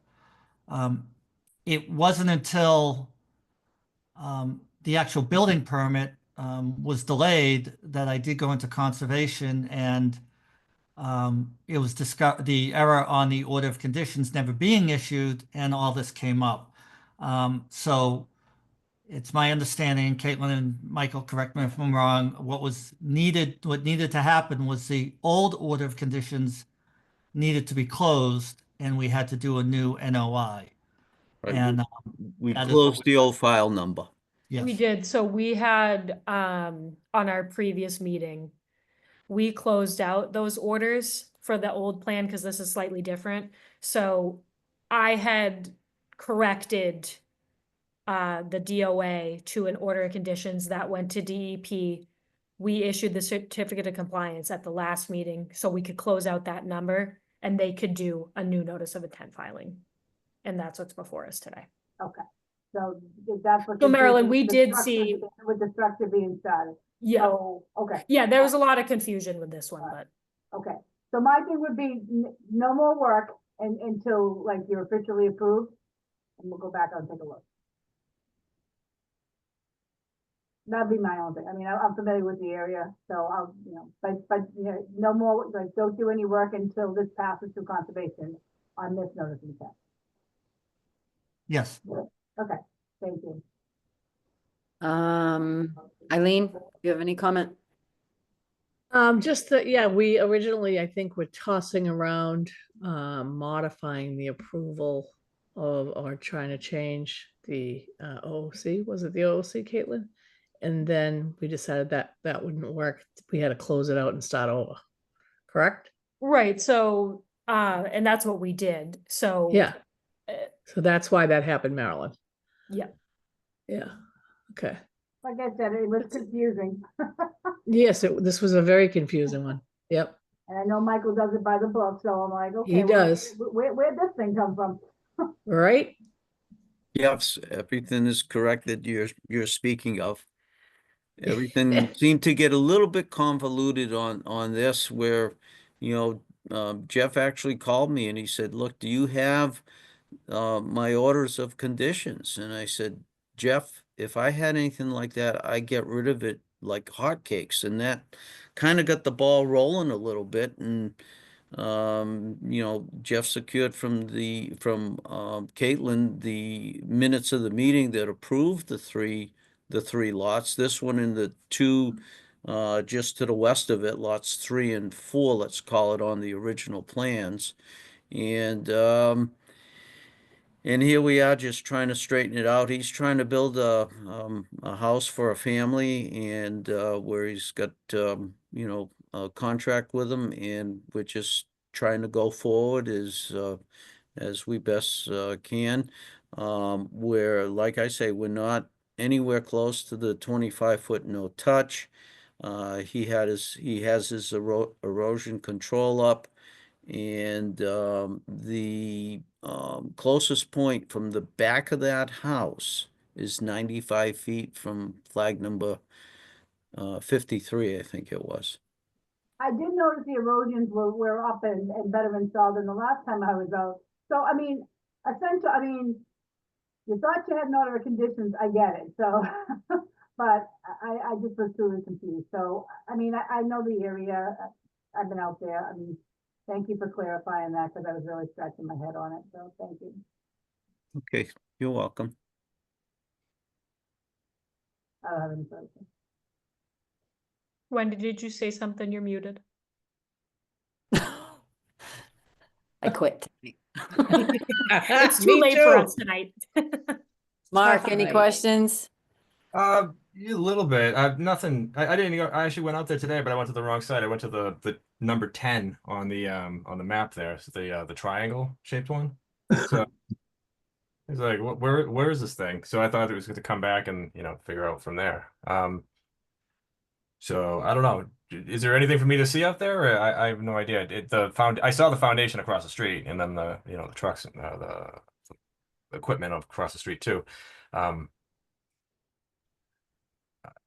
think I would like to see it. But if this is just more of a clerical thing, I'm not sure. I should Yes, have. it is. Okay, I have no I'm talking, problem. I'm muted. They're well out of our buffer. Yep, Now that I I agree. understand I mean, that I'm fine with it. The way that it is. Erosion controls are up and it is well outside the Yeah. buffer zone. And I can Yep. verify the erosions were in good condition. Yep. Are there any abutters on that have any questions or concerns about this project? Raise your hand. Use the raise your hand feature. I am not seeing anybody, Chair. Excellent. So with this, I would ask if the commission feels like we have enough information to close, or do we want, I mean, I think we have enough information to close. And I've been out there a lot the last couple, now that I'm clear on it. So I'll make a motion, notice of intent, Hiawatha Trail, map 54, lot 10, C10, to close. Second. thank you. Roll call, Marilyn, Aye. Eileen, Aye. Mark, Hi. myself, Wendy, aye. Okay, and do we want to make a motion I'll to, make a motion to approve notice of intent, Hiawatha Trail, map 54, lot 10, C10, Second. standard conditions. okay, thank you. Marilyn, roll call vote, Marilyn, Aye. Eileen, Aye. Mark, Aye. and myself, Wendy, aye. All right. Okay. Now, Thank you. once the orders are past this appeal period, you can begin your work.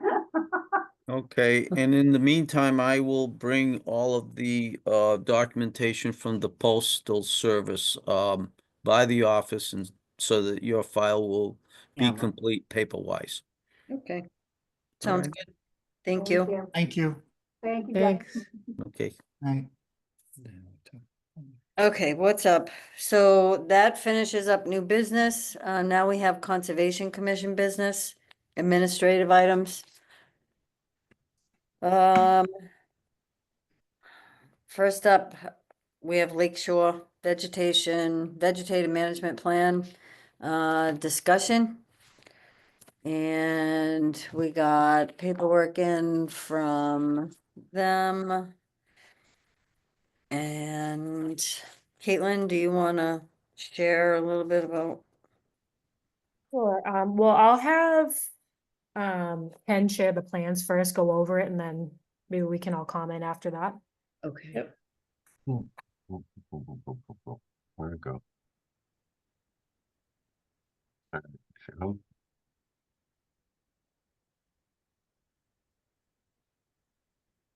Can you see that? I'm just seeing you right now. EU. Okay. I'm fighting Epson's automatic, it's in the way. There we go. Yeah, see, it keeps taking me outside my zone. Oh, here's one. Nope, Yeah. wrong one. Oh, now I see you again. Trying to close this Epson thing and it's just driving me crazy. All right, share the screen. Why is it going to this? Ah, here we are. There it comes. All right, I'm going to zoom around so people can just get the general gist of this. All right. I reviewed the neighbors' letters. I just need to make some clarifications for them. Mhm. These circles represent what they call the formal plantings. They're actually native plantings, but we're protecting them with deer fencing. That's why we're wrapping them the way we are. All these ones down through here. There is proposed plantings. How do I get you guys out of the way now? Down here, this hatch is the edge of the 25-foot buffer. That's where we propose the wildlife plantings. Just for clarification, there are 4 plantings of the Juniper. juniper, but it's up high, and this is the original area of the impacts. So we wanted to add something back. We're at the top of the slope, but it is within the 25-foot. So there were, that's a true statement, So basically all this hatch area is the wildlife planting, the wildflower planting. We are subject to heritage on the turtle issues, and they give us windows to work September 1st to like March 1st, something of that nature. But that would be in all our files. So we would be working outside the summer season and the breeding season. Okay, just for clarification. Yeah. This is all an upland terrace of Merrimack soils. It's a dry land planting. Any dead tree, there's like a couple really big pines that snapped off. We're going to cut them off at 15 feet. I mean, a lot of those are hazard trees, so they're right up near the road. So we'll remove the logs, we'll stockpile and put them back out into the meadow later. And these trees are set back, they're not hazards, so I'm not concerned. We're going to move the fence. There's a berm here that we're going to remove. It's a man-made berm covered in multi-floor rows. We're going to get rid of it. They brought up mechanical versus hand pulling of this stuff. I'd say it's just going to cause the same amount of damage because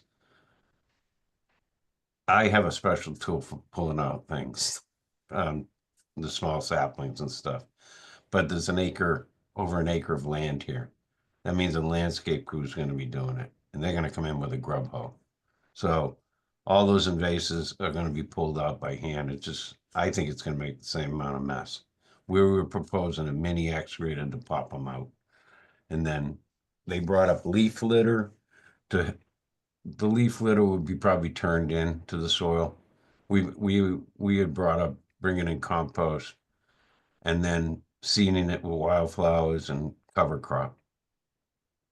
And the tree plantings, these tree plantings you're looking at here, that can be done this fall. And my work of the wildflower stuff will happen in the spring.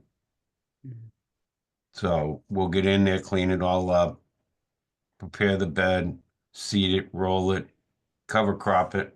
We have a 8-inch erosion line running along, erosion control line, run the entire length of the 25-foot buffer. So I understand the concerns, but we're working outside the turtle zones. I know there's other species. They brought up a damselfly.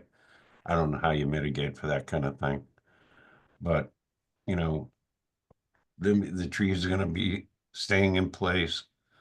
We're going after the three major things out there: the false glossy buckthorn, multiflora rose, and Titterian or rose honeysuckle, whatever you want to call it, Titterian honeysuckle. So that's our plant. That was our proposal. So that's what I'm proposing. That's it. That's the story. So Yeah, nice. So, I have a question. The egg-shaped things, what are, down to the left, right, is the juniper. But Yep. what are these like These- amoeba looking things that are here in front of Those me? would be shrub plantings. Oh, shrubs, okay. And then And the tree plantings are up here. We're gonna do, with the red, right? Yeah, yeah, we're gonna do like, dogwoods and, flowering, you said. yeah, flower and stuff. Yeah. And then And then underneath it is it'll be ground natives. cover. He still has the wetland plants in there. I'm gonna probably adjust that to get some more upland stuff like witch hazel, black huckleberry, some, berry Okay. producing stuff, nut producing stuff, hazelnut. Nice. He's got wetland plants like sweet pepper bush and high bush blueberry, Mhm. so I I'm know probably, that, oh, I'm sorry, go ahead. go ahead. No, I was just gonna say, I know that one of the things that was in that thing was about mulch, and I didn't really see anything regarding mulch. So it's a ground cover or bush The type. circles, I propose mulch because there's no access, unless I go out and pump from the pond. This is gonna be planted bit in the dry. late fall. And it's gonna be a tight planting. Yeah. So I'd always, even in any wetland job, we go 3 feet on either side of the tree or shrub. So Uh-huh. it doesn't compete with the grasses and stuff like that, so. it's a But then tight- you are putting some kind of ground cover underneath them, or what you were just talking about, so. Well, I wasn't planning on doing it in these tight plantings in here. I was just gonna use mulch. I'm sorry, in what plantings? These circles, these little, can you see my arrows moving? Yeah, yeah, kinda. It's like goes in with the thing, but I see it, yeah. I don't know how to get an arrow here. I had an Adobe crash this week, so I Yeah. didn't want. So where is yeah, I see that. Where is the mulch that you're talking? Where would It'll you, be within these circles. with the trees? Oh, Yeah, with the trees. gotcha. All right. And will you be taking out all the dead trees, or will you only take the ones that are closest to the street that? Anything that's a hazard. If it's a hazard, I'll cut it off at 15 feet. So it'll stay as a wildlife habitat anyways. Yep. Won't be removing any of these dead trees. Okay. All But right. I'm more concerned we had some big pines fall next to the sidewalk and they rolled back down the hill. So we're gonna reach in and get them out. They were like 30-inch pines that snapped off, and we're gonna cut them off at 15 feet. Okay. Looks good. I mean, I think the plantings are gonna help to maintain soil erosion. It's gonna be beneficial to wildlife, to pollinators, like. Seems like it's, pretty good. And as far as vista pruning, I don't know, I think in the last special order conditions that they had that were maybe violated. But there's a pruning that they can only go so high. Does anybody remember how high that was? It was like, I don't. There We was can a, look, that's listed in the regulations. yeah, okay, so there is a height top off that you can't go above it to make it. Right? This area is, especially on the eastern side, is pretty open. All the way to the buffer zone, the 25-foot buffer. There's a few black cherry trees in there. Mhm. You can see where the trees are. You got a dense Yep. shrub layer along the lake. Yep, No, very but dense. A lot of it's open. It's more Okay. dense to the west, but to the east, it's more open. All right. Commission members, anyone have anything that they want to ask, add, comment? Yeah. I got some questions. This is Mark Peterson. So as far as invasives go, I think there's more than just 3 invasives out there. There's autumn olive and there's oriental bittersweet. Yeah, we'll be going after all of it. Can that be specified too? Because it's not going to be you all the time. It'll be, maybe the landscaping crew who's just No, they don't work without me. I'll be leading the charge on this one. And bittersweet, I hate to say it, you're never going to get rid of it. Yeah. Because it snaps off, the root snaps off and it comes back. It's back. So we'll do the best we can to control it, but, you know. And then the other part was I brought up last time about the rye and the buckwheat. Now that that's a cover crop that I see in agriculture, but they will control it by tilling the field and before it goes to seed. But you're not going to be able to till it before it goes to seed. So Let it go to seed. yeah, It will disappear with time. It'll be outcompeted by the natives. Before we originally, I'm going to switch sheets here, and I hope you can see. You see the seed mixture? Can you see that? Yeah. All right. Basically, before we were only offering the wildflower seeds, but we've come back with the grass seed mixed in it. So you got little blue stem, the grasses, they will outcompete the buckwheat and outcompete the winter rye. So I'll be planting in the spring. So I'll probably be using buckwheat. I'm not allowed to go back in and trim it. So how long? So I mean, for little blue stem, I mean, you're not going to plant it like by root, bare root. You're going to be going by seed. Little blue stem takes about 3 years to. Yeah, but you've got a lot of other things in this that are going to come up. Most of them take about 3 or 4 years to get fully established. Yes. I'm not talking about like one individual plant takes about 3 years to get up. I'm not talking whole stands of it. Yeah. Yeah. I'm not talking about stands. I'm talking about like just one plant, like one little blue stem. Well, the first year it'll be about 6 inches. The second year it'll be about 12, and then the third it might get up to 3 feet.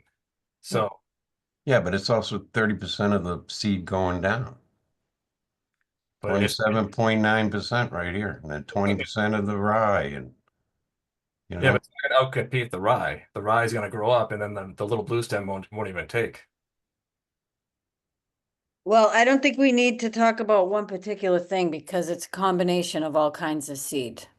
Yeah, but I know this. I mean, over time, things are going to grow and they're going to take. I mean, I have it down the street from me. There's certain things that are coming, certain things that are just starting when they did the whole dam thing. So, I mean, everything takes a while, and we're supposed to possibly, I wrote a note like I don't know, there's like a time period. It has to be watched and it's going to be monitored, and it's not going to, like, we don't cut that, right? Like, exactly. And that's the problem. I mean, I'm not saying that's the problem, but that is the problem with this plan.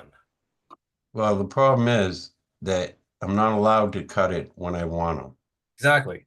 Because of the turtles. Exactly. So what do you recommend? Maybe a third party to look at it to give us some to give us an understanding of what can be done. Someone who's done this a lot of times. and aren't you the third party? Aren't you like the botanist? Like, no, I was he knows brought what into he's this talking one. about. The only cutting I can do, is in the late fall and early spring. So on the second year, I can cut. So we'll be planting in the spring. It's going to have to go through the first year. The following spring, I can get in there and weed whack it down to 2 inches and let it go. And if you read the planting thing, which I'll send you guys, recommended by Ernst, is the exact same procedure. Normally you go in and kind of cut off the buckwheat in June on the first year, but we can do that in the fall, and then in the spring you take it down to the ground, 2 inches, and then you let it go. By then, all the plants have established themselves underneath it. In what year? The second year. That's hopeful. It's in their writing. I'll send you a copy of that. I'll send it to Caitlin, and she can forward it to you, Mark. I agree. I'd like to be out there in June, but I can't go out there because of the turtles. Now, this list of plants here, some of the plants are not native to Plymouth County, so I assume they're not native to the shoreline of the Nip. I mean, Black-eyed Susan, we see it all the time, but that's not native to Plymouth County. Maryland Center, not native to the Baptisia is not native to. Well, go to New England Wetland Plants. Where do you think they get their seed? Yeah, well, that's fine, but these aren't native. Yeah, but they get the same seed. Ernst is the largest seed producer on the East Coast. Great. Where do you get your, like on the coast, getting your coastal grasses? They come out of New Jersey. They just qualify because they make seed, Ernst makes seed mixes from Florida to New England. This is what they recommend. And the ecotypes, you know, West Virginia ecotype, it's false blue indigo. You know, if it gets too cold here, it's not going to grow. I mean, you can look it up. Go to New England Wetland Plants and look up their showy wildflower mix. See what's in it. They just leave off the ecotones. Yeah, I'm saying, but this might be deserving more than just a seed. Again, do your homework. Let's go to, we'll continue this discussion, Mark. Why don't you meet me out there? I'll print off the 2 seed mixes, we'll go over it. And if you want to contact a grower, we can do that too. Sure. And also the Cornus Florida. I mean, that's I mean, everyone's planted it, but that's not native to the shoreline of the Nap. Mark, I'm really tired and it's nearing 8 o'clock, so I don't mean to cut this party short, but we got 2 other things that we need to do and I'd like to, you know, get done with this meeting. You want to talk to him about the plants, that's awesome. Do it. You can do it. Okay. Okay, thank you. So where do we, this was just a discussion on the vegetative management plan, correct? Mm-hmm. All right, so, nice job, nicely done. You know, trying to make everything work. Thank you for making, comments on, the residents' concerns that they had. Do we move on to the next one?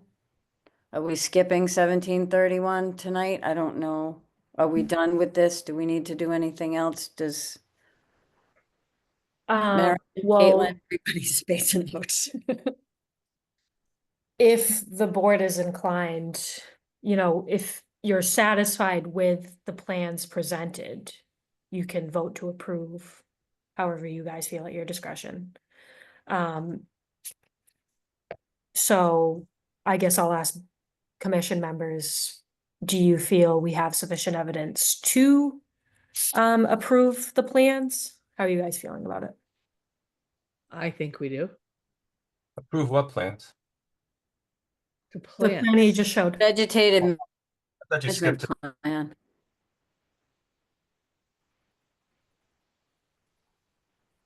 What?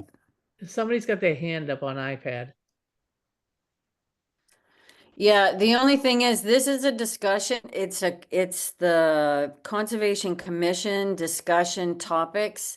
These are not for like public comments. We did get the letter that came in. Everybody on the board was able to see it. It was shared with Ken Thompson. He made comments on it. That's as far as we go. We're not taking comments. This is the conservation administrative items. It's our business stuff that we have to take care of.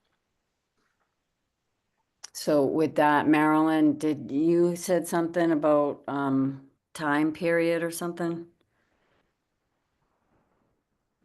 Did I lose Marilyn? She's on, but I don't know if she's she was, oh, wait a minute, she just unmuted. She's coming, I think. The hell did she go? There she is. Hi, Can't hear you, Marilyn. there you are. No voice. Uh-oh. Marilyn? This has been a terrible night for technology. And it's tough to function. You're under muted pressure, right too. now. Oh, she says Can she's you unmute her? Can somebody, there you go. No?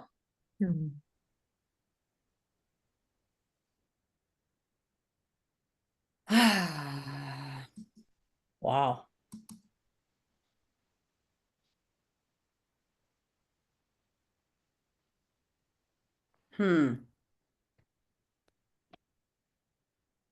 I just texted her to ask if she was okay, like what's happening. Yeah, Marilyn, maybe you want to pop out of the meeting and try to come back in. I'll let you in. Maybe that'll solve your issue. We can see you, we just can't hear you.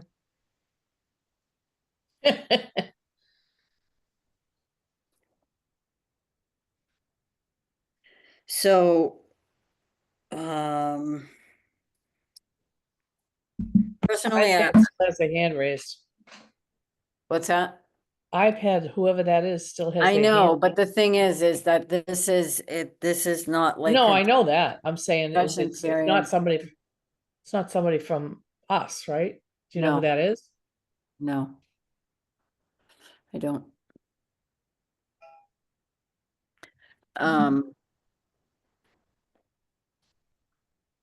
What was I gonna say? I think with VMPs, do they do a monitoring of that? Like, can Yeah, a- so Wendy, Ken Thompson did submit a report to us. Marilyn and I did go over it and chat about it a little bit. She's not on right now. I'm waiting to see if she'll come back in, but there's verbiage of, you know, the specials that were on the orders of conditions Right. previously and stuff. So we just had a few comments. And I'll share those with other commission members, see how we feel about it. On the first page under invasive control, just at the very bottom where it says all work will be supervised by a wetland scientist or landscape architect, great. We just discussed, oh, here's Marilyn, adding in, that the agent, myself, go out as well when that's happening. So it's just very minor things. The other one was, well, even a landscape architect though, like, Now? are There they you are. a botanist? Are they Okay. a specialist? I mean, yes, they know landscaping, but specific to like this ACEC area that, you know, we're trying to readjust and get it right. I'll be there. Didn't we Right, agree so to all you'll this be a long the- time yeah. ago? Don't get sick, Ken. Yeah, right? Yeah, I'm like you. Didn't we I'm like you, agree it's to 8 all this? o'clock. Yeah, I'm all set. I know. So can you guys hear me? Yes. Yes. So to the narrative VMP, the only thing I just wanted to bring to Ken's attention is all work will be supervised with a wetland scientist or landscape architect. Also like notification of the agent at all times. And Yep. then anytime that you change a VMP, it needs to come back to the commission for approval. So if you want to change anything in your vegetation management plan, you would need to come back to us. That's fine. Yep, okay. Otherwise, I'm fine. I have, sorry about the techno problem, so I guess Eileen, I'm equal with you tonight, so, It's awful. yeah. Did we get to the part where somebody was gonna make a motion to approve? Yeah, that's We what were we were waiting just for that. getting to, and that's what we needed to finish up on what you just did. Yeah, I'll just add to what Marilyn just said. We discussed potentially for the special condition 1 that says prior to scheduling any on-site pre-construction meeting, that we could potentially change that to any change to the VMP needs to come back to Concom because obviously there's no construction Yeah, going on. send the edits along and I'll add them to mine and send it back for you guys. Okay, sounds For the good. record. Awesome. So yeah, if the commission is voting to approve tonight, we can just say contingent upon the minor modifications that Ken will put in his report here. Yep, sounds good. With, continue, okay. All right, at this point, I'll make a motion under administrative items to, approve the Lake Shore Vegetative Management Plan upon approval or contingency of the changes that we discussed. Okay, Thank- We have a second? I did. Oh, I didn't hear it. I'm sorry. right. Roll call vote, Marilyn, Aye. Eileen, Aye. Mark, No. Because I'd like to see the changes first. well, they can't do the, no. It's well, what we discussed, so just put that for the record of what he noted. Okay, and myself, Wendy, I, Okay, all right, thank you. yep. All right, thanks, Ken, for See ya. your work. All righty. Thank you, Have a- Ken, very much. Hit that recliner. 6:15, 2 grandsons. I know. Fine. All right, so next up, we got 1731 Plymouth. We having discussion on that. We also have Hiawatha Trail replication. Yeah, 1731 Plymouth is still under review, so Okay. you don't have to get too detailed on that. I'll have All right. more information for the next meeting. Okay. Thank you. And what's the Hiawatha Trail replication discussion? Something about the replication's been planted, needs to be monitored 3 to 5 years. That's what I made notes after talking with Marilyn. Yeah, so we discussed that in the last meeting. So there was replication area. Michael Koska gave me the plans because we didn't have it in the office on file. So Marilyn and I went out there a few times. Most recently, we went out this week because we noticed that what was on the plan, bushes and things were planted. But on the plans, it was noted that 15 red maple trees were going to be planted. So we did not see those planted, so they went out there, they planted those trees, we took pictures. We saw that all 15 were planted in there. So we can say that the plan was followed after they had planted those trees. Marilyn, I don't know if you want to add anything. Yeah, so echoing what you said. So we saw the bushes the first time. We definitely didn't see the trees. Going back the next time, we counted the amount of trees that they put in is now there. So my thing is, okay, they did the replication, but now we would need to make sure that it takes. So we can acknowledge that the replication has been done, but we would, my thing would be, again, it takes a good couple of growing seasons. I think they put some stuff in a while back, but now I would start the clock from right now, like especially with those 16 trees put in.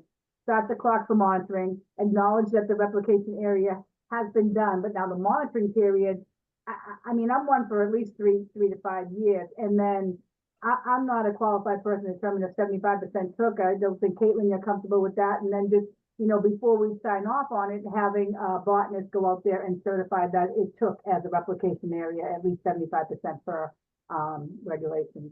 So that's my feel on it. Okay. Thanks.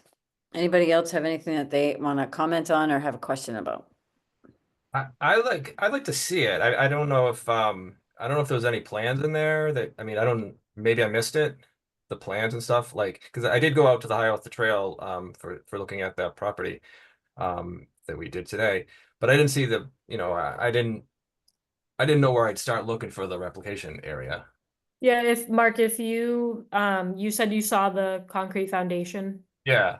If you kept walking past that, there's an area, there's black fencing around it. There's a bunch of cat o' nine tails growing out. You'll see it. If you just kept walking past that concrete foundation, you'd see it. It was dug out, so it's below the regular grade. And I do have plans in the office that Michael Costa dropped off if you need one before you go out there.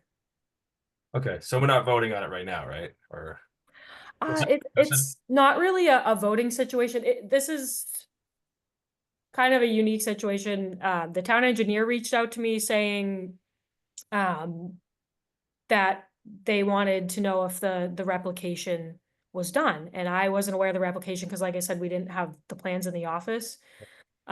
So that's when I reached out to Michael. He provided me the plans, and we went out there just to see that what was on the plans was accurately done, which we now can say, okay, we saw it. They put in the trees, which we didn't see originally. So I can reach out to the town engineer saying, they followed the plan.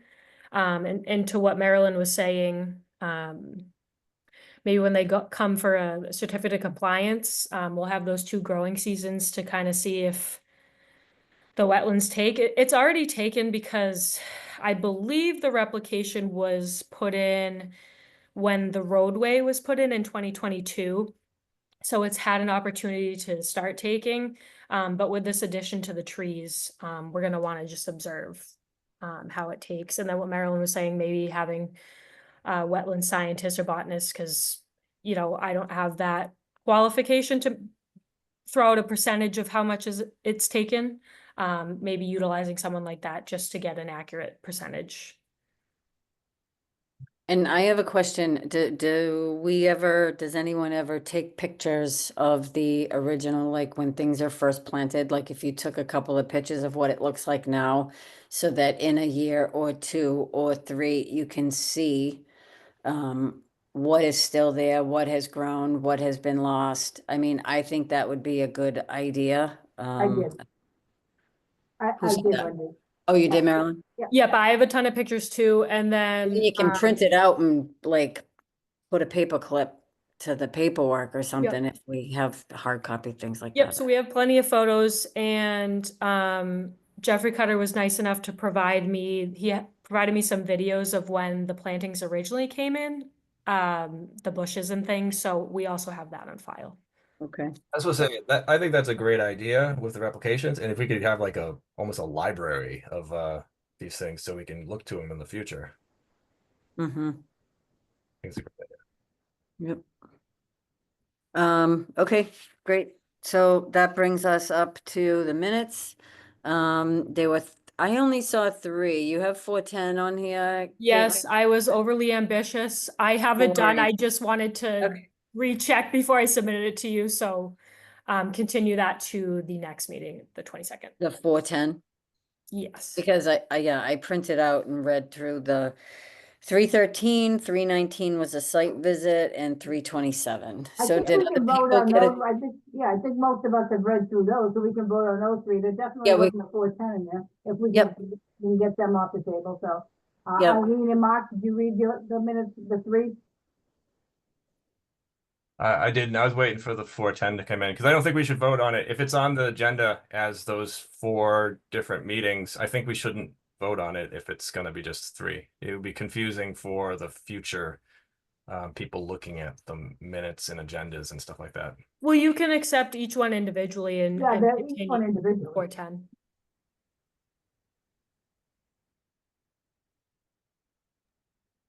Okay. Well, I didn't look at the 313 again. I would want to look at that one again.